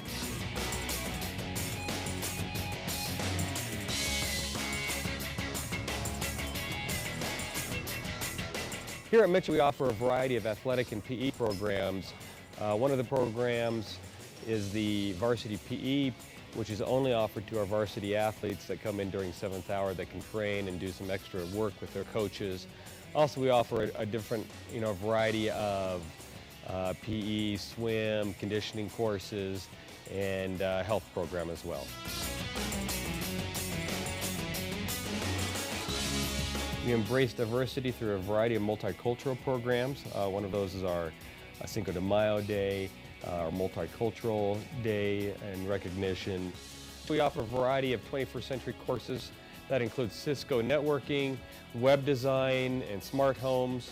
Also, we offer a vocational course, our geometry and construction class. Mitchell also offers digital photography and computer apps classes. My favorite subject is calculus. My favorite subject is algebra, and one of the things I love about Mitchell is everywhere you go, you feel welcomed and people want to be around you. You feel like you're part of their family, you feel like you want to come here, you don't want to go anywhere else. In the ACE, Alternative Cooperation Education class, they make banners, they do signs, big production items, they do engraving on metal and wood. At Mitchell, we offer a full complement of performing arts program that includes drama, choir, orchestra, band, guitar, stagecraft, and advanced percussion, drumline. Welcome to Mitchell High School, home of the Mighty Marauders.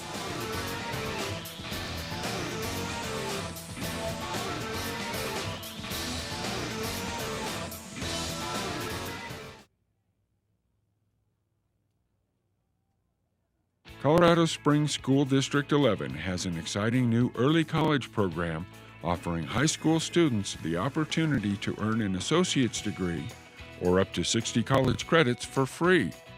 The Roy J. Wasson Academic Campus is the new location for the early college high school as well as the district's alternative programs, all in one convenient central location. Students will develop a 4-year plan to help determine the college-level coursework needed to support their academic and career goals. Classes will count for high school graduation requirements as well as college credit. Students not completing their Associates of Arts degree or the 60 credit hours that can be applied to a 4-year bachelor's degree within the 4 years will have an opportunity to attend a 5th year to work towards completion. Also located at the Wasson campus is the Bijou School, where students assume responsibility for regular attendance, time management, and self-discipline for their own academic progress. Bijou classes are smaller with individualized instruction based on a rigorous, standards-based curriculum, providing a solid foundation to build promising futures. The Bijou staff creates supportive relationships that offer respect and understanding with students that are keys to a successful education. The Tesla Educational Opportunity School provides young adults who experience difficulties in traditional schools an alternative way to earn a diploma.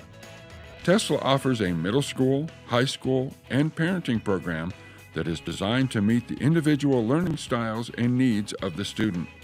The high school offers smaller classes with self-paced instruction so students experience success, putting them on a path to graduation. Springs Community Night School is an innovative educational program for students 17 to 21 years of age, wanting to recover credits for graduation to earn their high school diploma. The school operates from late afternoon into the evening, only 4 nights a week, Monday through Thursday. All students need an opportunity to learn in an encouraging environment that fosters engagement, providing rigorous curriculum and holds students responsible for performing at high academic levels. This is Springs Community Night School. Achieve 612 is District 11's online school, providing students with an academic program built around 21st century skills to prepare them for the future. Achieve 612 utilizes an engaging web and text-based curriculum aligned to local, state, and national standards. Personalized learning is achieved through the use of diagnostic assessment, learning styles inventories, and individual feedback. Achieve 612 is one of the few online schools where opportunities exist for students and families to interact socially through the optional school outings, field trips, and other social events. The Digital High School is District 11's credit recovery program, offering junior and senior students the chance to obtain their high school diploma. Based on the one-room schoolhouse where students simultaneously study several different subjects, Digital high school students are given that final boost they need to graduate with a high school diploma. Career Pathways is a series of articulated educational and training programs and services that enable students to advance over time to successfully higher levels of education and employment in a given industry or occupational sector. The program currently has three main components: automotive, culinary and hospitality, and health science. In automotive, students will explore a variety of hands-on technical approaches to repairs, metalwork, refinishing, window tinting, and glass installation. Culinary and hospitality utilize the ProStart program, which is a nationally certified program and is articulated with Pikes Peak Community College. This program is about the study of food preparation, lodging, customer service, and business management. The Health Science Pathway ensures its students a smooth transition from high school into meaningful employment in the health science field, with classes like Law and Ethics in Health, Medical Terminology, and EMS First Responder. The Adult and Family Education Family Literacy Program has been providing adult basic education, adult secondary education, GED preparation, English as a second language, and family literacy courses in El Paso County since 1964. The goal of the program is to offer motivated adults the opportunity to improve their basic skills, obtain a GED, or improve their English language skills in order to achieve success as parents, citizens, and workers. The Roy J. Wasson Academic Campus, providing excellent, distinctive educational experiences that equip students for success today and in the future. Your future depends on your decisions today. Colorado Springs School District 11. The world is changing. Meet the future.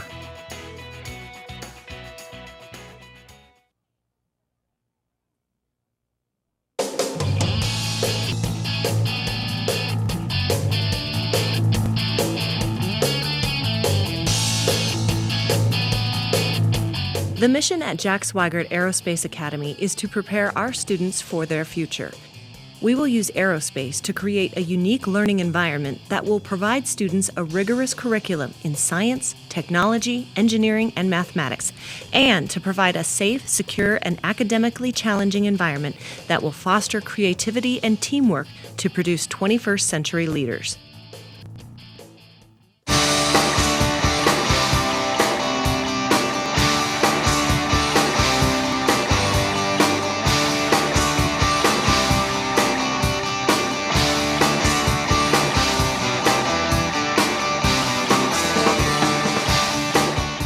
We have all sorts of after-school activities, not only for the kids, but for the parents. We've got band, we've got drama, we've got choir, and these are just the artsy things.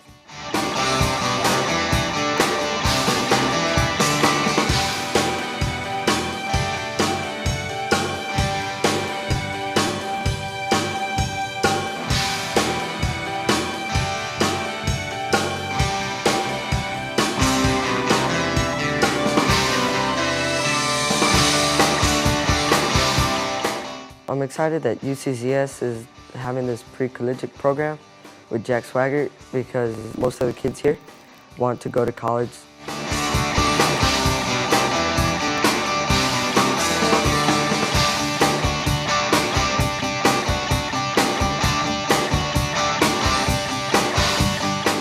Jack Swigert kids are very helpful and smart, and they're very caring too, and you'll love them.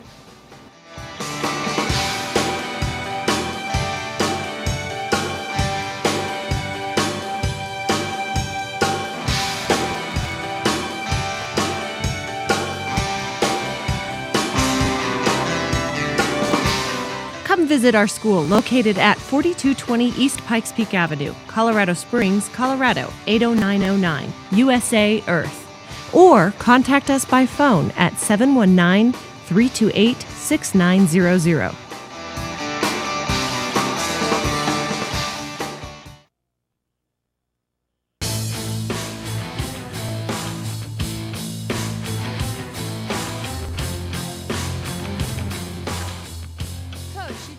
did a good job of holding off the Erie offense after the early 14 points today. Right, Coach Malloy?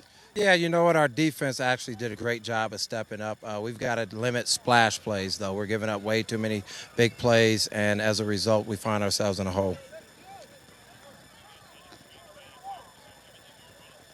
Alrighty. Well, what can you do to generate points in the second half? Well, first we've got to hold on to the football. That's been our issue. We've got 3 turnovers, so we've got to value the ball and just finish drives. We've done a great job between the 30s of moving the football, but once we get inside the 30, we've got to produce points. All right. Thank you, Coach Malloy. Thank you. Thank you. And back to you, Barry. Thank you very much, Elizabeth. Fine duty. Elizabeth Taravella handling not only our pregame show duties, but sideline interview duties. And there you hear it from Coach Malloy. It's been the story of their first game and a half here in the 2013 season. Turnovers. The first 4 possessions for Erie, 3 touchdowns and a punt. For Mitchell, it was a fumble, 2 interceptions, and the touchdown by Jamal Williams from 3 yards out, which cut the score from 14-0 to 14-6. And then Erie went and answered on the next drive, but still a ball game, 21-6. The good news for Mitchell is that they're moving the ball on this Erie defense. If they can continue to do that, move the ball, and finish some drives, just like Coach Malloy said. Erie won the toss. They elected to receive and drove down from the 31 of Mitchell after a great return by Christian Mickey. Put the ball all the way at the 31 of Mitchell. They finished off that drive. So Mitchell will get it first here and a chance to cut this score down to just 1 touchdown again, with a touchdown if they can convert. So big possession here to open up the second half for the Marauders. There you see Andy King and the Mitchell Band and the drum line down on the field. These young Mitchell students getting their education. There you see head coach Larry Gartrell on your right with one of his coaches,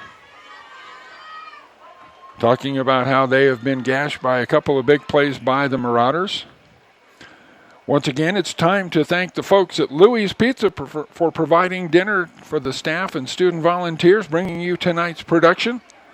We invite you to check out Louie's 5 locations around the Front Range. Inquire about their education-driven opportunities and specials. Again, our thanks to Louie and all the staff over at Louie's Pizza for all they do for the staff and students of Colorado Springs School District 11. If you'd like to own a copy of this game or any of the action we bring you here on the District 11 channel, 3 ways to do it: by email at channel16@d11.org, by phone at 520-2269.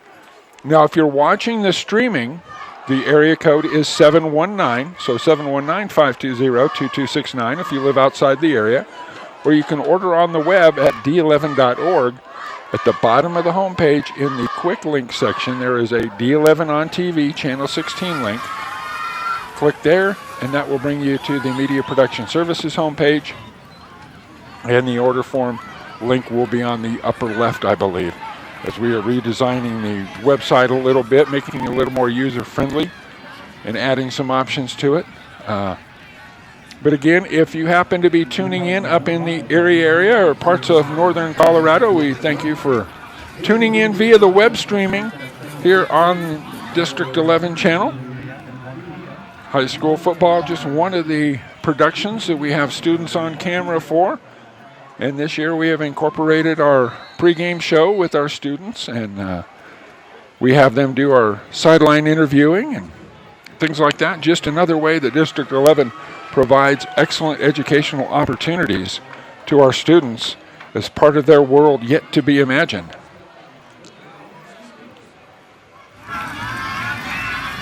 Ramey puts it into play and puts it out of bounds for the second time tonight. Mitchell will have it at the 35 to start this second half.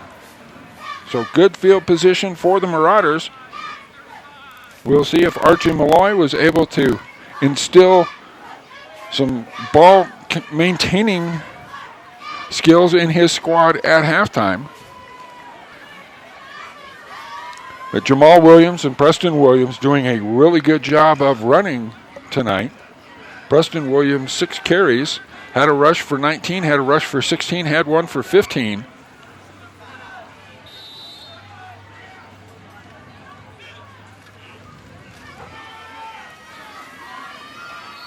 And off the left-hand side, this is Jamal Williams. He'll be ahead for a gain of a yard.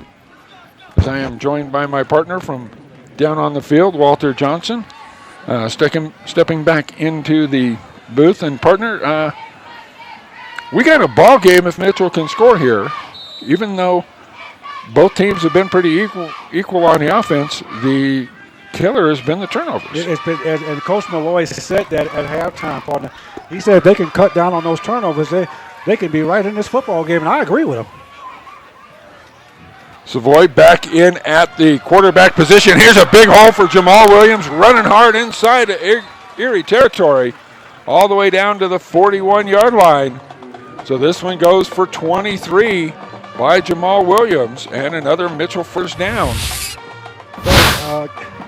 Watch this run here by Williams. I think we're going to have it up here in a second. I have been so impressed with the way Mitchell has run the football tonight. Great blocks there, Barry. I could have ran through that hole and probably got 5 yards, not 23. Deep give off to Williams once again. Nice hole up the middle. He'll be down, spotted at the 37-yard line. Pick up of 5 more. Just saw Justin Paul making his way gingerly, shoe off on that left foot. Were you able to get any updates on him? Yeah, I got an injury update on Paul. It was a slightly sprained ankle at this point. It could be more. They're going to x-ray it tomorrow or Monday. But he will not return. And the news for Conklin is not even that good. I'll get into that after this play. Twins to the left for Savoy. Give it straight up the middle to Preston Williams. Williams in across the 35 down to the 34. That is going to bring up a 3rd and 2 for the Marauders. And Conklin, Barry, has some problems in the rib area. Not sure the extent of it. We do know for sure he will not return. And it could be 4 to 6 week injury, or it could be even longer. It could be pretty serious. TJ Conklin, the junior quarterback for the Marauders. And there is a good penetration by Erie, and Jamal Williams goes down behind the line of scrimmage. Wrapped up on the play, throwing him for the loss, was Diego Sanchez, the 5'7", 155-pound sophomore. That brings up 4th and we'll call it 4 for the Marauders. Williams is getting close to that 100-yard mark, Barry. 83 yards on the night, unofficially.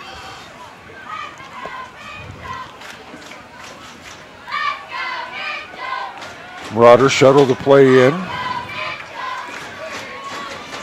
Raheem Stafford with the call.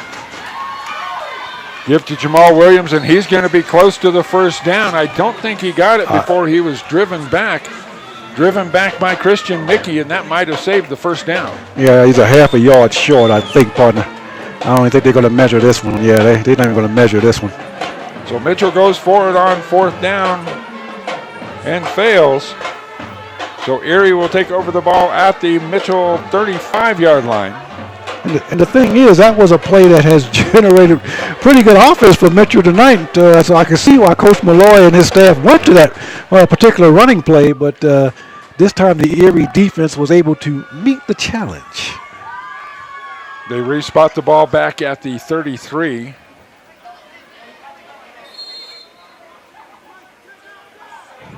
A slew of backs for Erie in the backfield. And the ball on the ground, Mitchell on top of it at the 34-yard line. So yes, now it's Erie time to give one back, and they put Mitchell in great position. The first turnover of the season is a fumble. Let's see where the miscue happened. It looked like a pretty good handoff from the quarterback to the running back here, but watch what happens.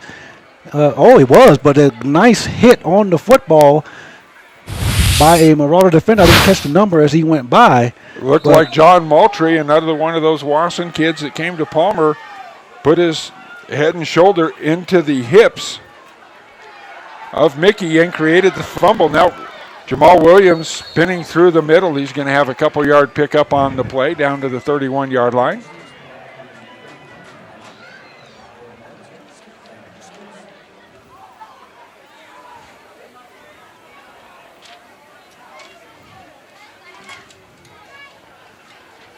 It will be a gain of 4, 2nd and 6 for the Marauders.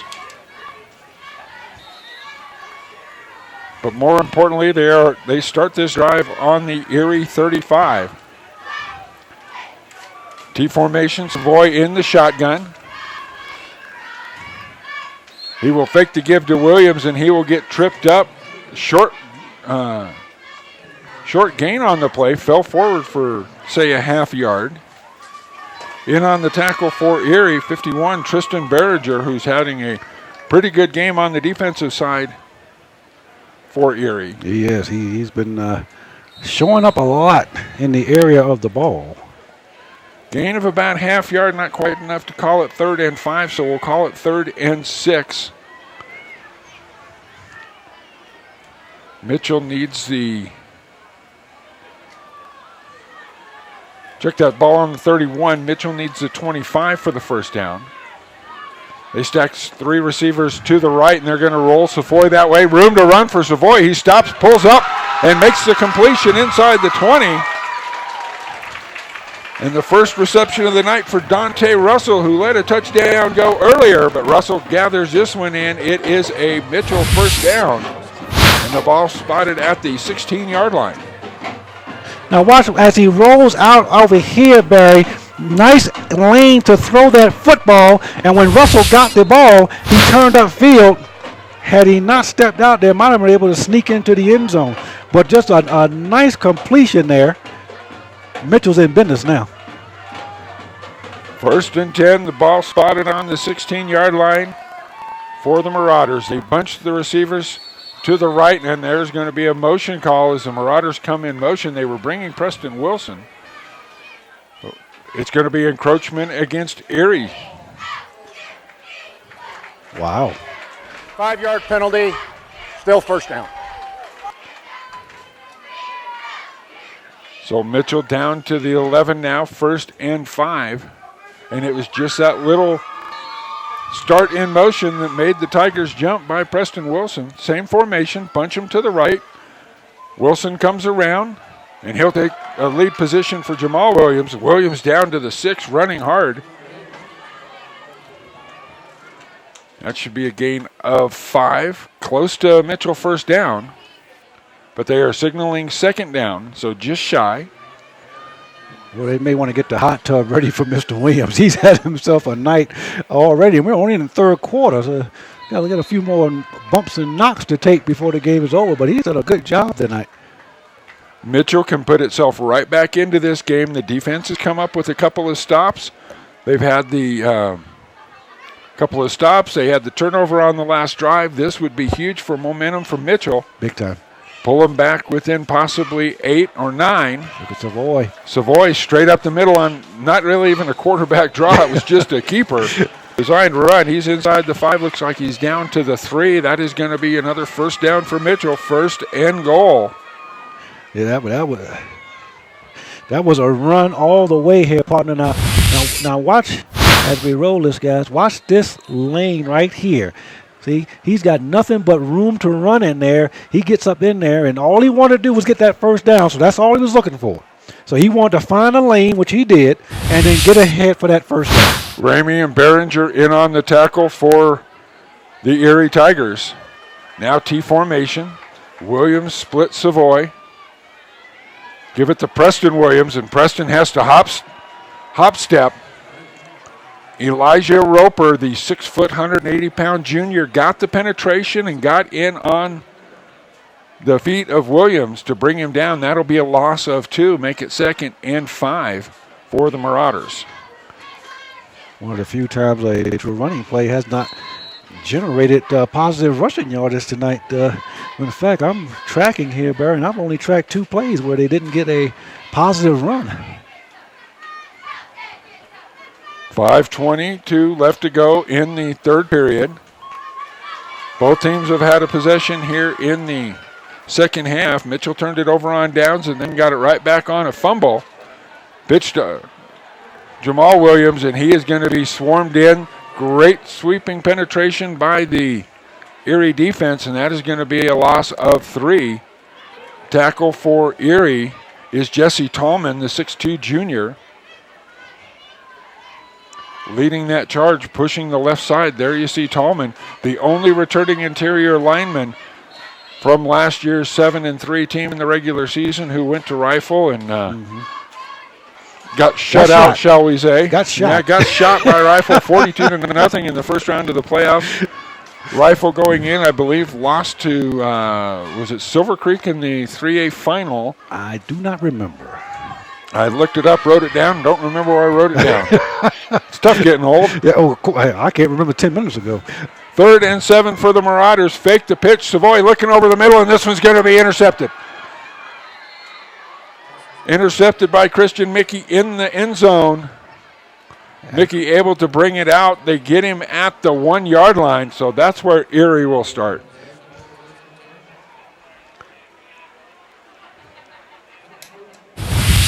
Watch this play here, partner. Now, sometimes as a quarterback, you have to learn when not to throw the football. See, Savoy comes up, and he was going to throw that ball no matter what. Whether he was open or not, he was going to throw that ball and hope for the best. And that time he didn't get the best on that play. Let's watch from another angle here.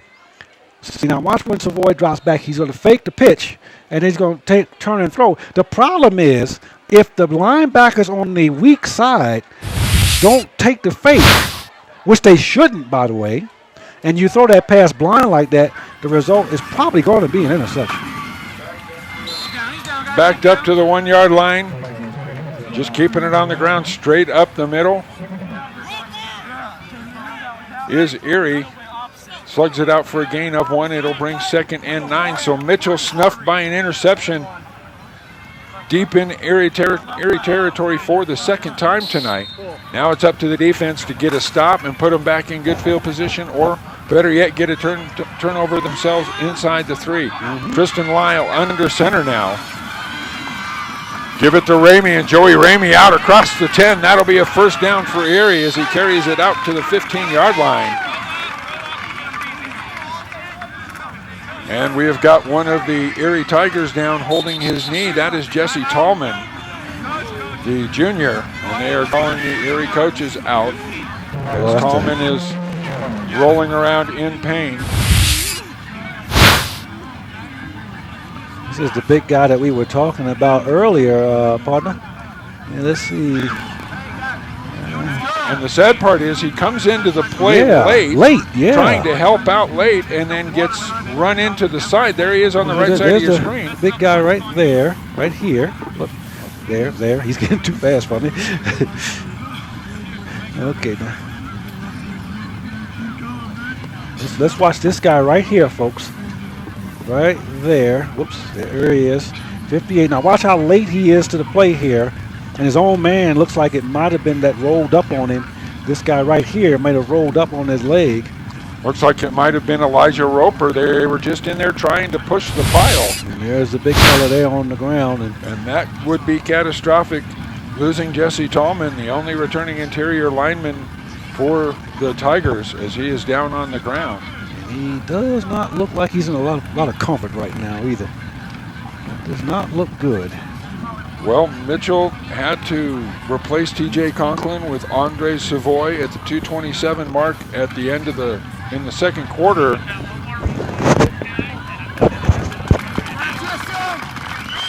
Let's take one more look at this angle as Tallman gets up and is making his way under his own power. Okay, watch right there. See right. Here's the guy you want to keep an eye on. See how he bends there? Ooh. Oh. But making his way over to the Erie sideline under his own power, that is great news. And you see his leg here, right there. See, watch. Watch right there. See how he Yeah, he. Give it to Ramey again. Same play, just wing around to the left. And it's going to be pushing the pile for Erie. Looks like a gain of about 8. Getting back to that last play, Barry, that's one of those where you hope it looked worse than it is. You kind of hope that the young man will be just fine after you get a chance to shake that off a little bit. Well, fortunately, as you saw, Jesse Tallman was able to get up and walk off under his own power. This time it comes the other way, and it's Kristen Mickey breaking into the opener across midfield, and Jamal Williams finally brings him down at the 44-yard line. So a pickup of almost 40 on the play. Yeah, I counted 38 myself.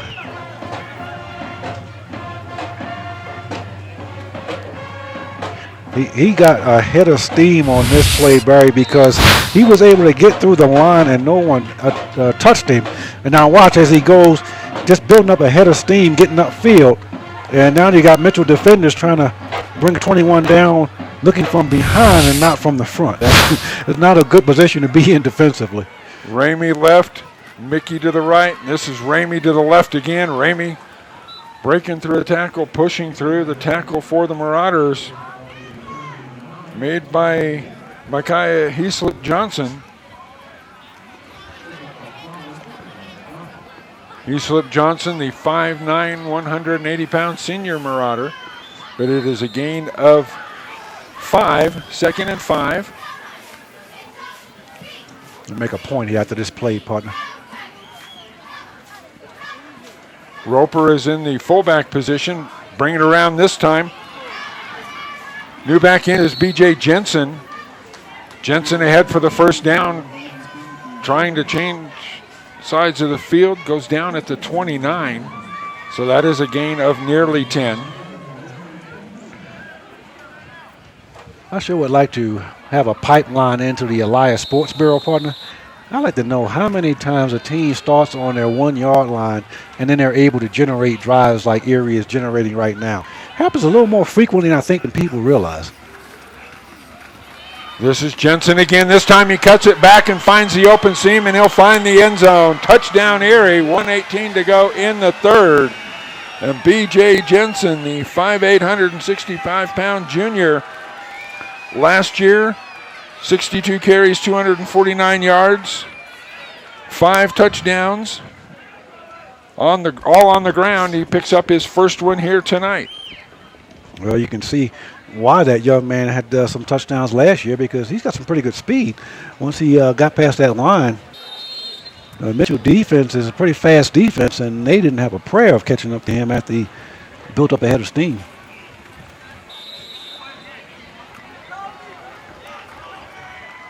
And the kick is up and good. So 28-6 with 1:17 left here in the third quarter. And what a great turn of events for Erie, and a momentum killer for Mitchell. Mitchell down to the goal line, throws the interception. Yeah. 99 yards later, Erie watches Jensen run into the end zone. There was Jensen. I highlighted him on that play, Barry, from where he started from. Guys, can you run that back one more time? I want to make a point here. I'm going to watch where Jensen starts. He's right there. Okay, folks, watch. Jensen's right here. Now watch what happens. He takes the pitch. He wanted to go to his right, but he saw that was all clogged up. So he cut back to the left, and the defense had overrun the play. Nothing they could do. Defensive assignment football. If you're on the backside, you've got to protect and get pressure to protect against that cutback. Gave him the opening, and he took it. Yeah, he got tripped up when he tried it on the play before, but that time he finds it for pay dirt.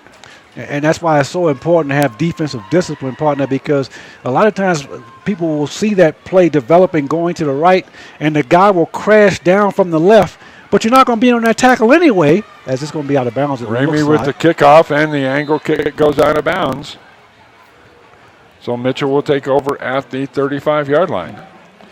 chances are you're not going to be involved with that tackle. So if you're on that weak side defensively, you have got to stay home and make sure that play comes back to you. You are in position to at least make that running back hesitate and not be able to get up ahead of steam like he was able to, so he could get into the end zone and score.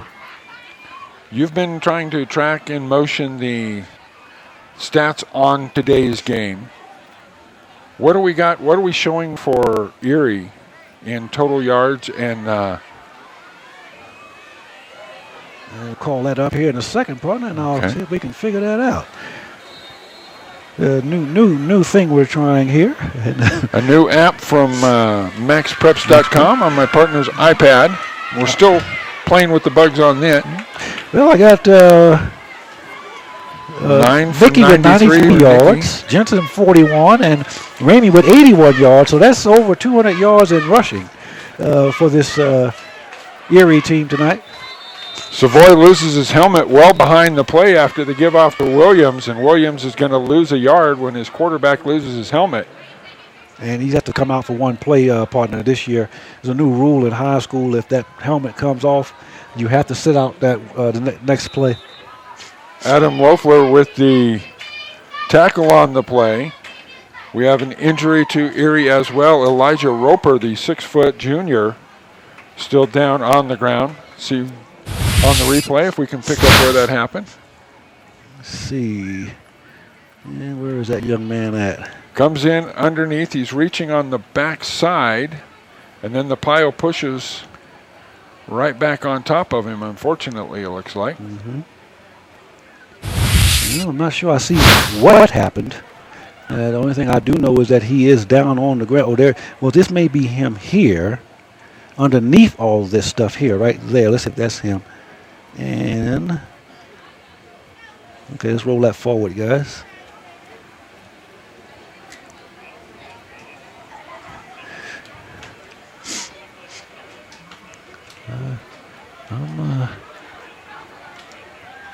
There he is right there.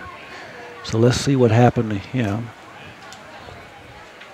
Let's see if we can pick out what happened to this player.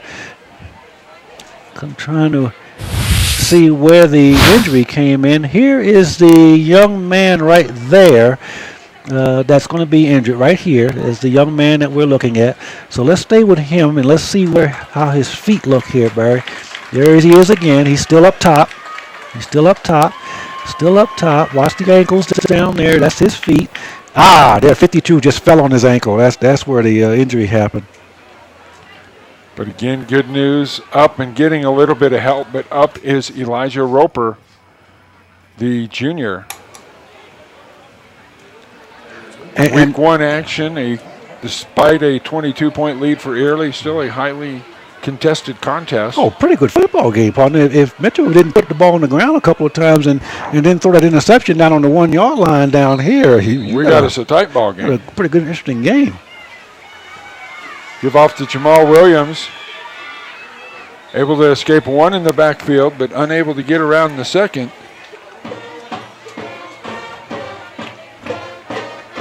Ryan True, the junior on the far side, in on the action for Erie. Going to bring up 2nd and 11. Now third, they just changed the sticks to 3rd and 10. Yeah, the first play was no gainer. Loss of 2, I'm sorry. There you see the Mitchell cheerleaders down below, cheering on their Marauders.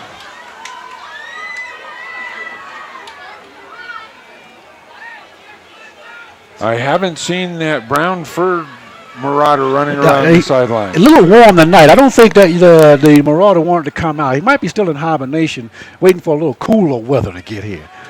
Twins to the left, quick screen out to Russell. Russell in trouble, surrounded by 3 Tigers, and he will go down. That's a play somewhat designed to have him make the first man miss, and he can't. B.J. Jensen in there on the tackle, and coming over to help was Behringer. Tristan Behringer, the junior linebacker. Jensen last year, 5 solo tackles, 6 assists.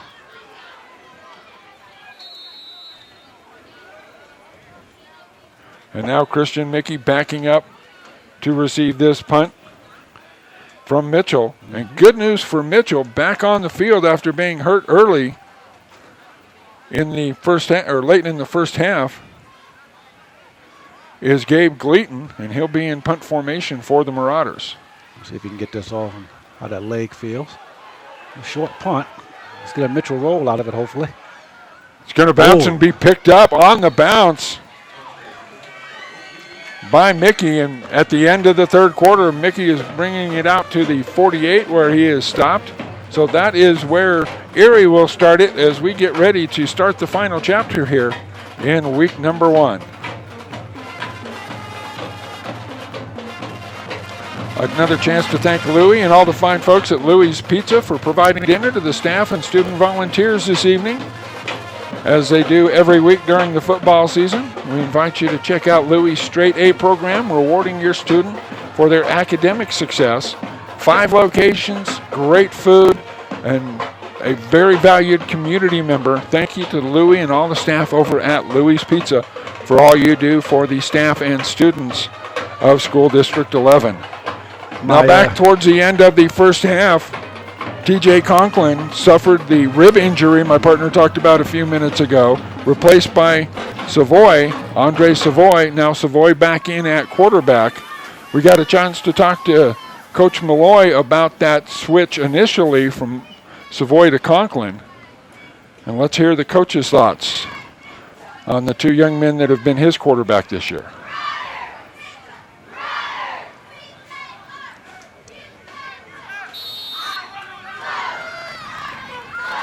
We'll get to that at the next break. Erie ball at the 48-yard line. You give off to Ramey. Ramey ahead to the 50. It's a gain of 2.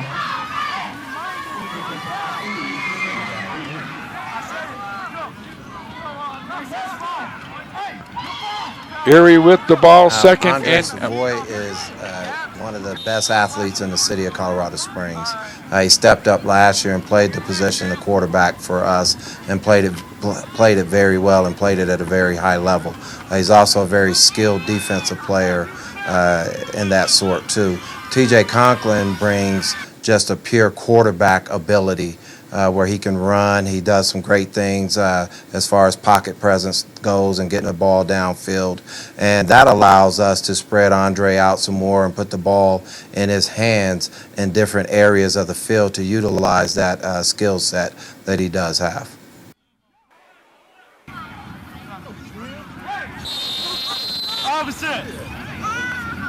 And Savoy lines up as a linebacker in this Mitchell defense as well while we were away.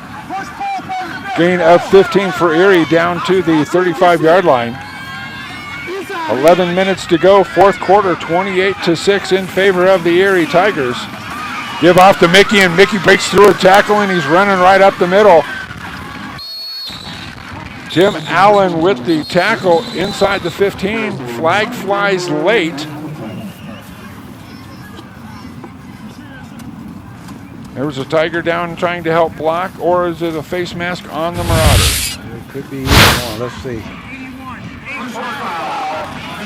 Let's look at face mask. Watch Mickey break through the line here, partner. And then he's just looking for somebody to hit, but he didn't find anybody until late. And then here comes the face mask. Well, they kind of rubbed the face mask, but you can't get anywhere near that face gear. Then the referees are going to call that one because you're going to protect the players. So you don't want anybody up around that headgear. So some may think that that's a penalty that you can let slide, but anytime you get to that headgear, you got to call that as an official. So the big run, and then the face mask penalty. Good pressure getting through, tripping up the runner early. That is Chris Ruck, the linebacker. And that might... It's one of the few times that Christian Mickey has not picked up yardage tonight. Yeah. He picked it up in droves. Mitchell defense is penetrating on that play and got into the backfield and knocked Mickey down to the turf before he can get any yards. Behringer settles into the play. Maybe he's going to add a little more beef to the middle. The big 6 foot, 170 pounder. lines up right behind Lyle, the quarterback, tied in that formation. And they're going to run Ramey around the left-hand side. He gets picked up by Gleaton, by Mitchell in the backfield, but he's able to pull him ahead for a gain of about 4 inside the 5. And it will be 3rd and goal just inside the 5. They'll call it 3rd and 4. As you look at the Erie huddle. Very impressed with the Erie running schemes, Barry. They have a pretty nice run blocking schemes.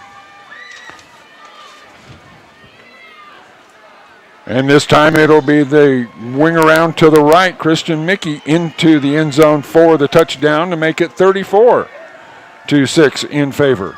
So 3 for Ramey. Jensen got the last one. Now Mickey gets this one. And the Tigers have blown it open.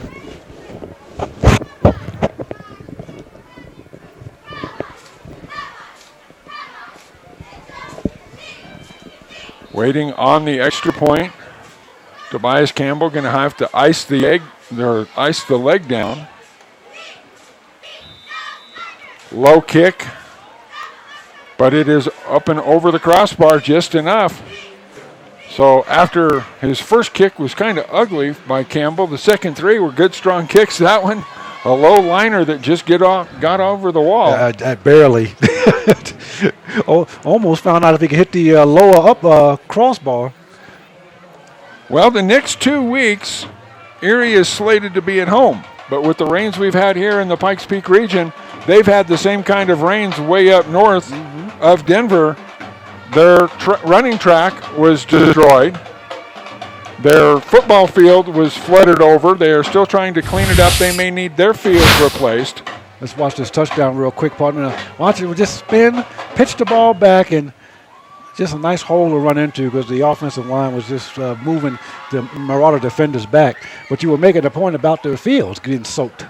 Yeah, so they have been practicing on grass instead of turf. So now that they are on a turf, which is a little bit faster feel, they have had a change of game speed, but they have handled that very well. But you know what? I think that's okay. And I'll explain after this kickoff what I mean by that. An angle kick, and is this one going to stay in bounds? No, it won't. This time they went to the right. And for the 4th time tonight, that's probably the worst thing that Erie has done all night is continued to kick the ball out of bounds. Well, they haven't been very good guests, Barry. Joey Ramey has had a spectacular ball game offensively and defensively. But he chucks the kicking tee to the sideline in disgust as he's trying to keep it right there on the sideline, and it keeps skidding out on this new surface here at Gary Berry. I wonder if that young man's a perfectionist, Barry, because he's done everything so well tonight. He should be able to let that go. That shouldn't even bother him.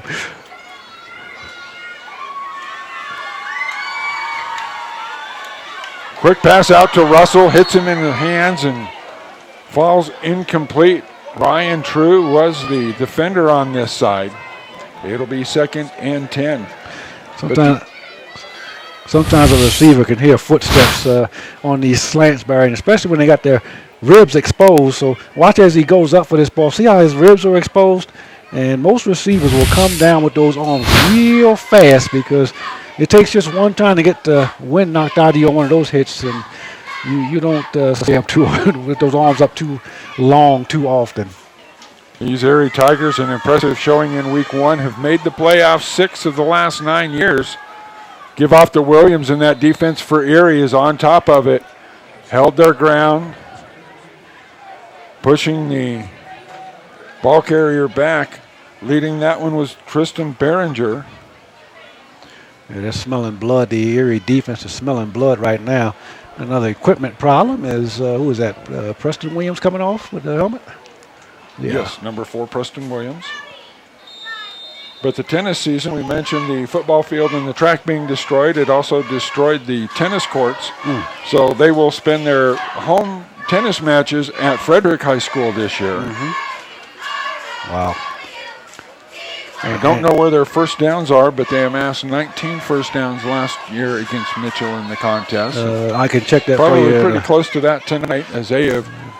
We had a ball game with Mitchell with the chance to cut it to a touchdown But then Erie just taking over as timeout has been called. Timeout Mitchell and Archie Malloy as he gathers his defense on the sideline. There you see the Erie offense. I'm showing them with 17 first downs on the game, Barry. So a dominating ground performance. How many passes by Erie? Let's see. I think only 3, if I remember correctly. 2. Just 2, and they're both incomplete. Mm-hmm. So Erie right on track. This Erie offense last year averaged 50 runs a game and under 5 passes a game. And 200-yard rushers tonight, Barry. So you got Ramey and Mickey both with over 100. Ramey has 102, Mickey 121. The 3A Northern is getting a wake-up call tonight. Guess what? They lost all their interior linemen but one. Yeah. And they're still putting up massive yards. A lot of times, and I find this to be true, sometimes it doesn't matter who the players are, it's the scheme. And if the players can perform the scheme, it really doesn't matter who they are, and they can get work done. Well, when you run that double tight wing too, it gives you really one mass body. Mm-hmm. So you can be a little more undersized. Now a bull rush by this defense, and Savoy running for his life around the right-hand side. Bro teams up with Mickey to bring him down, but not until he's out to the 44-yard line, close to Mitchell first down. It will be 4th and 1. Now, watch Savoy rolling out here, partner. He's going to roll out here, and he wants to throw. He's looking downfield. He wants to throw it to somebody out here, but there's just nobody to throw it to. So you see all this is covered, so he has to tuck that thing up and run. Came up a yard short, so Mitchell now was going to go for it. 3 receivers to the right. Preston Williams in the slot. Quarterback sneak straight ahead, and Andre Savoy is going to pick up the first down for the Marauders. Move the chain out to the 46. 8:13 left to go. And Mitchell trying to add some more points, work on some things, continue to play hard here in week number 1.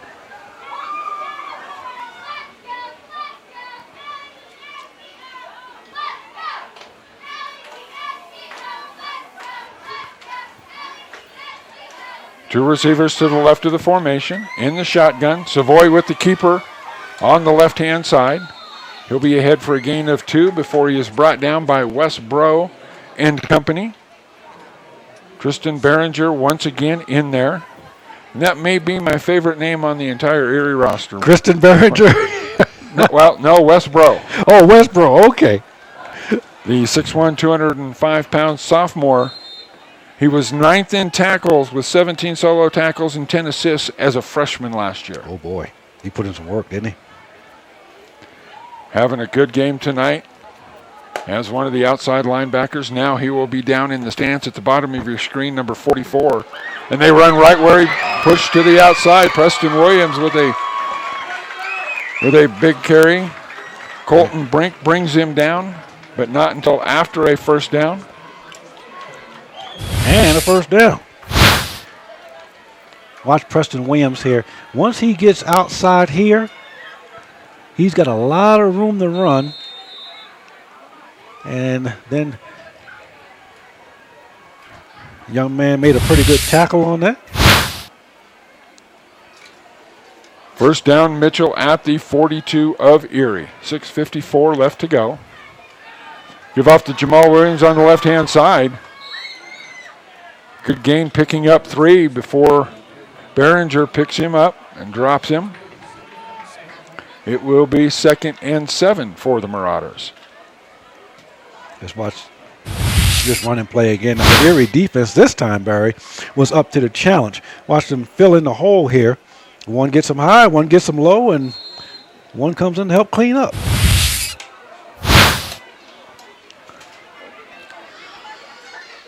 A very warm night here in Colorado Springs for this one. And I'm going to enjoy it because we may have a few nippy ones this year. Well, that's if you believe the Farmer's Almanac. Oh, good Lord, don't get me started. Savoy straight up the middle, pushing for yardage close to a first down. He'll be a yard short. but challenging the teeth of that defense for Erie. And it is Diego Sanchez, the sophomore, making the tackle. I like the play call, Barry, because now you put yourself in a third and very short situation, so you can either run or pass out of this. Keep that Erie defense on his toes. Mitchell fell to La Junta 39-14 last week. Tonight they trail 35-6.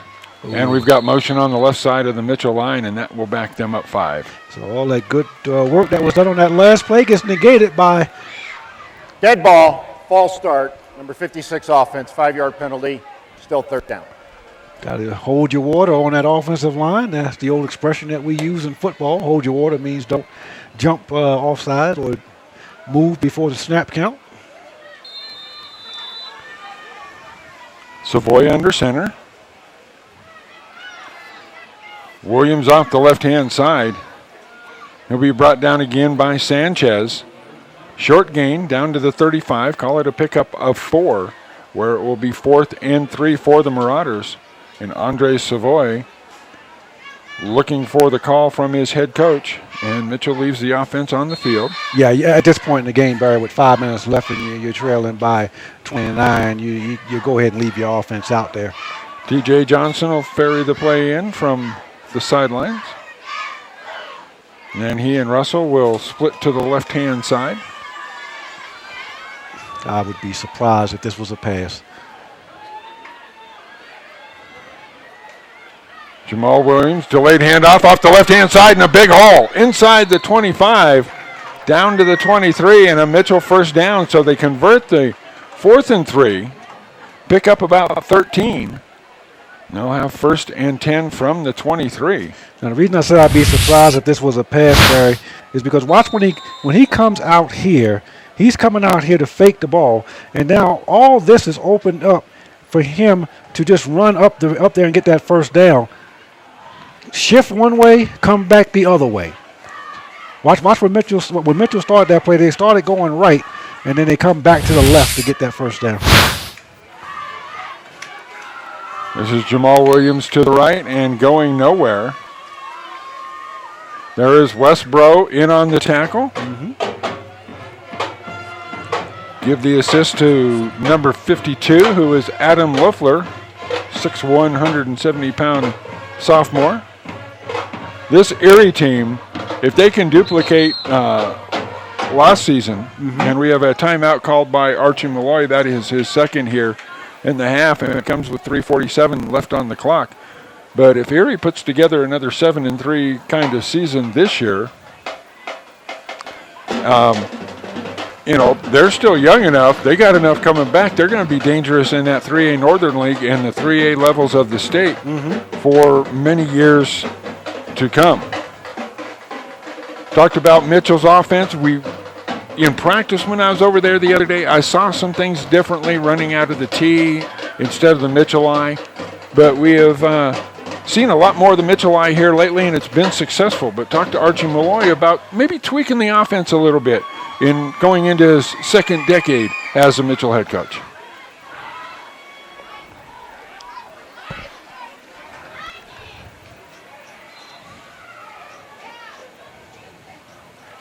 See the Erie cheerleaders over on the far side here, cheering to the handful of people that made the trip down. They got a little bit to cheer about, too. By the way, Erie is just east of Longmont, up in that Longmont Boulder area. I asked the coaches before the game where Erie was. About exit 232. They got a half-mile racetrack up there that I've been able to drive around a couple times. Jamal Williams running hard inside the 10, or inside the 15 down to the 12. That is going to be another Mitchell first down on the gain of 10. And now the Marauder is down. Is that Williams slow to get up? Yeah. He was in a pack, and this is going to be a timeout for the injury, so an official's timeout. That's camera shot, guys. I'm glad you knew where Erie was, partner, because if you called me and told me I had to come pick you up, that may have been a problem because I had no idea where Erie was until tonight when I asked the coaches. That's Jonathan Williams. Or Jamal Williams. Excuse me. and slow to get up. And with the work that young man has put in tonight, let's hope it's just he is gassed. You know, I think it's more him being gassed than anything else. Let's watch this play again as we roll it. There's Williams right there. And as he comes in, let's watch the tackle. And it doesn't seem to be anything too much going on there. I think he fell on the football, actually. Fell on the football, and then about 3 Tigers assisted with him. Diego Sanchez, one of those on top after he was down. I didn't see the Tiger who actually got the legs and got the bulk of the tackle. But it's 1st and 10 for the Marauders. This time they'll give it to cousin Preston Williams. And Williams fights his way down to the 9, a pickup of 3, bring up 2nd and 7. 3:18 for the Marauders to try to punch this one in. Match their point total from last week.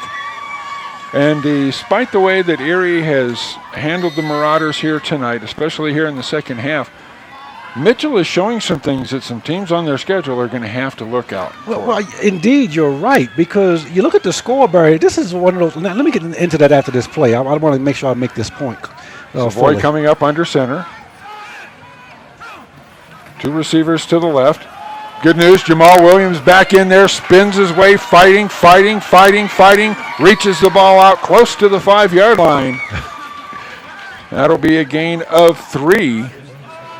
It'll bring up a 2nd and 3 for the, or 3rd and 3 for the Marauders at the 5-yard line. Okay, if I'm starting a football team in here and you tell me I can have any kid I want, Barry, give me number 20. This young man, there he is. That young man has shown the courage of a lion tonight. Oh, mercy. Yeah, some of the Erie guys are getting a little too intimate with Mr. Williams on the face mask area there, Barry. Savoy quarterback sneak close to the goal line, and he'll be stopped just shy, but that'll be a Mitchell first down. It'll be Mitchell 1st and goal at the 1. So maybe a quick snap quarterback sneak, picking up 4. Mitchell has used that quarterback sneak 3 or 4 times tonight and had luck with it. Now, I think I'd run it again right now if I was Coach Malloy. They haven't done a very good job of stopping that play without getting 2, 3, 4, or 5 yards. So I think I would try it one more time. Russell and Johnson splitting wide to the left. Savoy up under center. Paul Seipert is the center, and it looks like it was quarterback sneak again. Did he get in? Waiting on a signal. Side judge races in, and there are the arms. Touchdown, Mitchell. 1:25 left to go on the clock. Andre Savoy with the touchdown for the Marauders. Let me give you one of my pet peeves here, Barry, in a second. But let's look at this play here first. Now watch Savoy just duck his head, go underneath. The low man wins on that when Savoy got lower than the defender and he falls into the end zone. Tell you a pet peeve I have with officials, Barry. This may shock you. You might want to sit down for this one. When I tell you I got a pet peeve about an official. At every level, the high school, college, pro, you clearly see the young man's in the end zone. Let me get after this extra point attempt. They'll go for 2. Preston Williams in the slot. Jamal Williams cuts it back wide open. There is a 2-point conversion. So Mitchell with the touchdown and the conversion. Andre Savoy getting high fives from assistant coach, offensive coordinator Mike Verana on the sidelines. Mike Verana, another Mitchell graduate, back on this coaching staff. Nice cut back on that play to get into the end zone. Let me get back to my little mini rant here, Barry. At every level, high school, college, pro, you see the young man go into the end zone. But the officials from the side, who have the best angle, by the way, cannot just signal from where they are. They have to run in, get into the pile. Look, I don't know what they're looking for, because once you cross the goal line, even if you do lose the football, it's a touchdown. So they got to run in, wait till all that stuff unpiles before they give the signal for a touchdown. Just one of my pet peeves.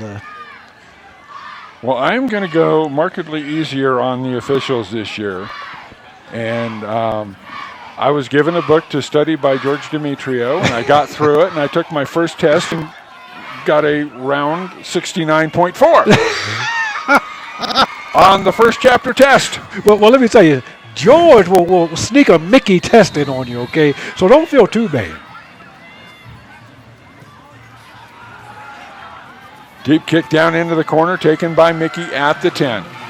Wall in front, runs into one of his guys. Now he'll take it to the right, and he will be smothered in about the 24-yard line. Got a Marauder down, Barry. And the Marauder who hits the turf is Jermaine Nelson, a linebacker and running back, and also special teams player. He just punched the turf, and that usually means that they don't like what happened. They think something not very good is going to come out of this, but we'll wait and see. 1:13 to go on the clock. 35-14 is our score here in week 1. Erie about to improve to 1-0. Mitchell about to fall to 2-0.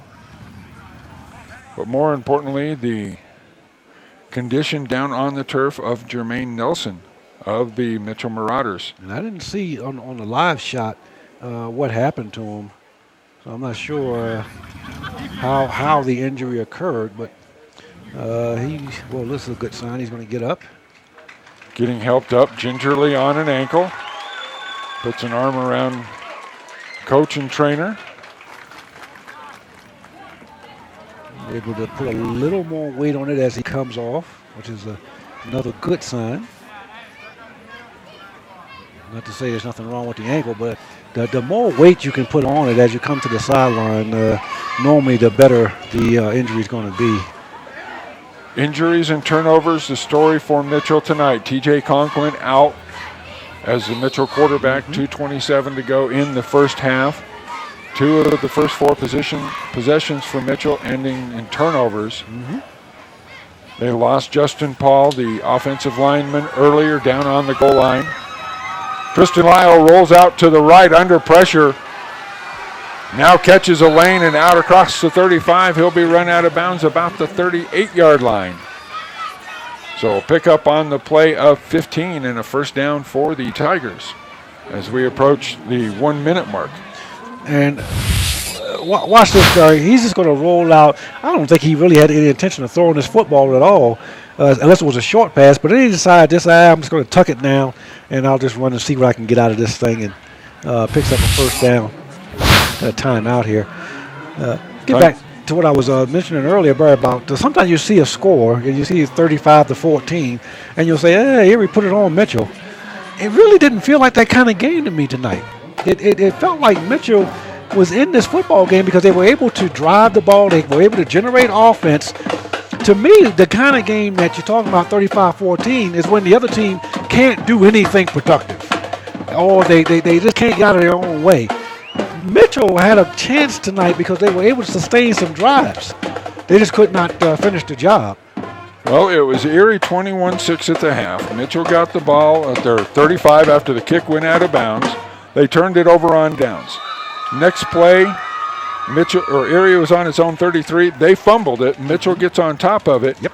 They get down, and the ball gets intercepted in the end zone. You're talking a totally different ball game there. Indeed. And then on the next possession, Jensen scores a touchdown for Erie. So 14-point swing there. Yeah. And, the Broncos played their last preseason game just last night. Go to that Seattle game. It was 40-10 on the scoreboard in a preseason game, so you don't think much about it. But Ronnie Hillman at the goal line loses the ball. It gets returned 106 yards. Yeah. 14-point swing with no time off the clock. Amen. And a demoralizing defeat. This is a much different ball game if Mitchell is able to punch it in after getting a turnover and make it 21-12 or 21-13 with an extra point. All of a sudden, we got a ball game, and then maybe the defense, which had played markedly better for Mitchell, stops Erie on that next drive because after the Jensen score, it was a Mitchell punt, and then Erie goes 48 yards with Mickey going the last 4 yards of that. And then Mitchell just answered with the Savoy 1-yard touchdown and the 2-point conversion. But too little, too late. But little moments in the game that coaches always talk about. Amen. And it's the little things in games that'll get you.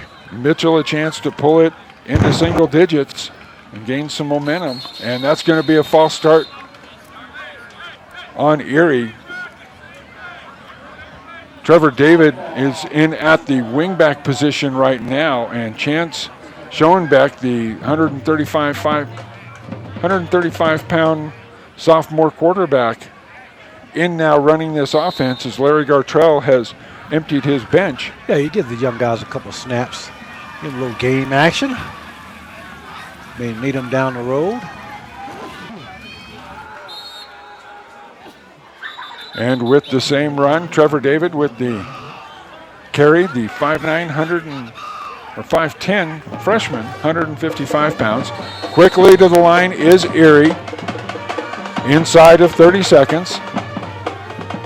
Crossbuck handoff, wrapped up very well with the carry is Mike Skiba. And Skiba is brought down by a host of Marauders in the middle of that line. Erie called a timeout for some odd reason. Looks like Paul Seipert in on the tackle with John Moultrie for the Thunderbirds, or for the Marauders. Moultrie, one of those kids from Wasson to Mitchell. I knew it was going to happen. Thankfully, it happened at the 23-second mark. Oh, boy. The timeout, Erie. That is the second for Larry Gartrell. But it should be a happy bus ride back to exit 232. Yes, and hang it a should. left and head west into the town of Erie. Mm-hmm. And folks, I'm laughing because, as you all know, my partner's a die-hard Thunderbird. And unfortunately, Wasson closed out last year. And I was waiting for the first time that one of the old Wasson kids did something and you would do that. And that's why I'm a little tickled right now because I know what happened. 22 seconds left on the clock.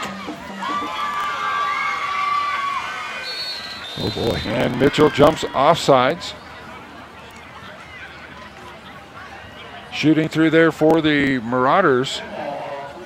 That was Chris Ruck, the linebacker. 5-yard penalty. Result is a first down. Well, the middle linebacker watch right here, folks. He just made a beeline for the quarterback, and I think he was trying to time a run blitz. Mm-hmm. See, there's that little bit of motion which is legal by the one wingback, and there is great penetration and a pull down by Preston Williams, who was having none of it. That'll be a loss of 5 on the play, but a little extracurricular as we're inside of 15 seconds. Yeah, easy, guys. Don't let it get away from you now.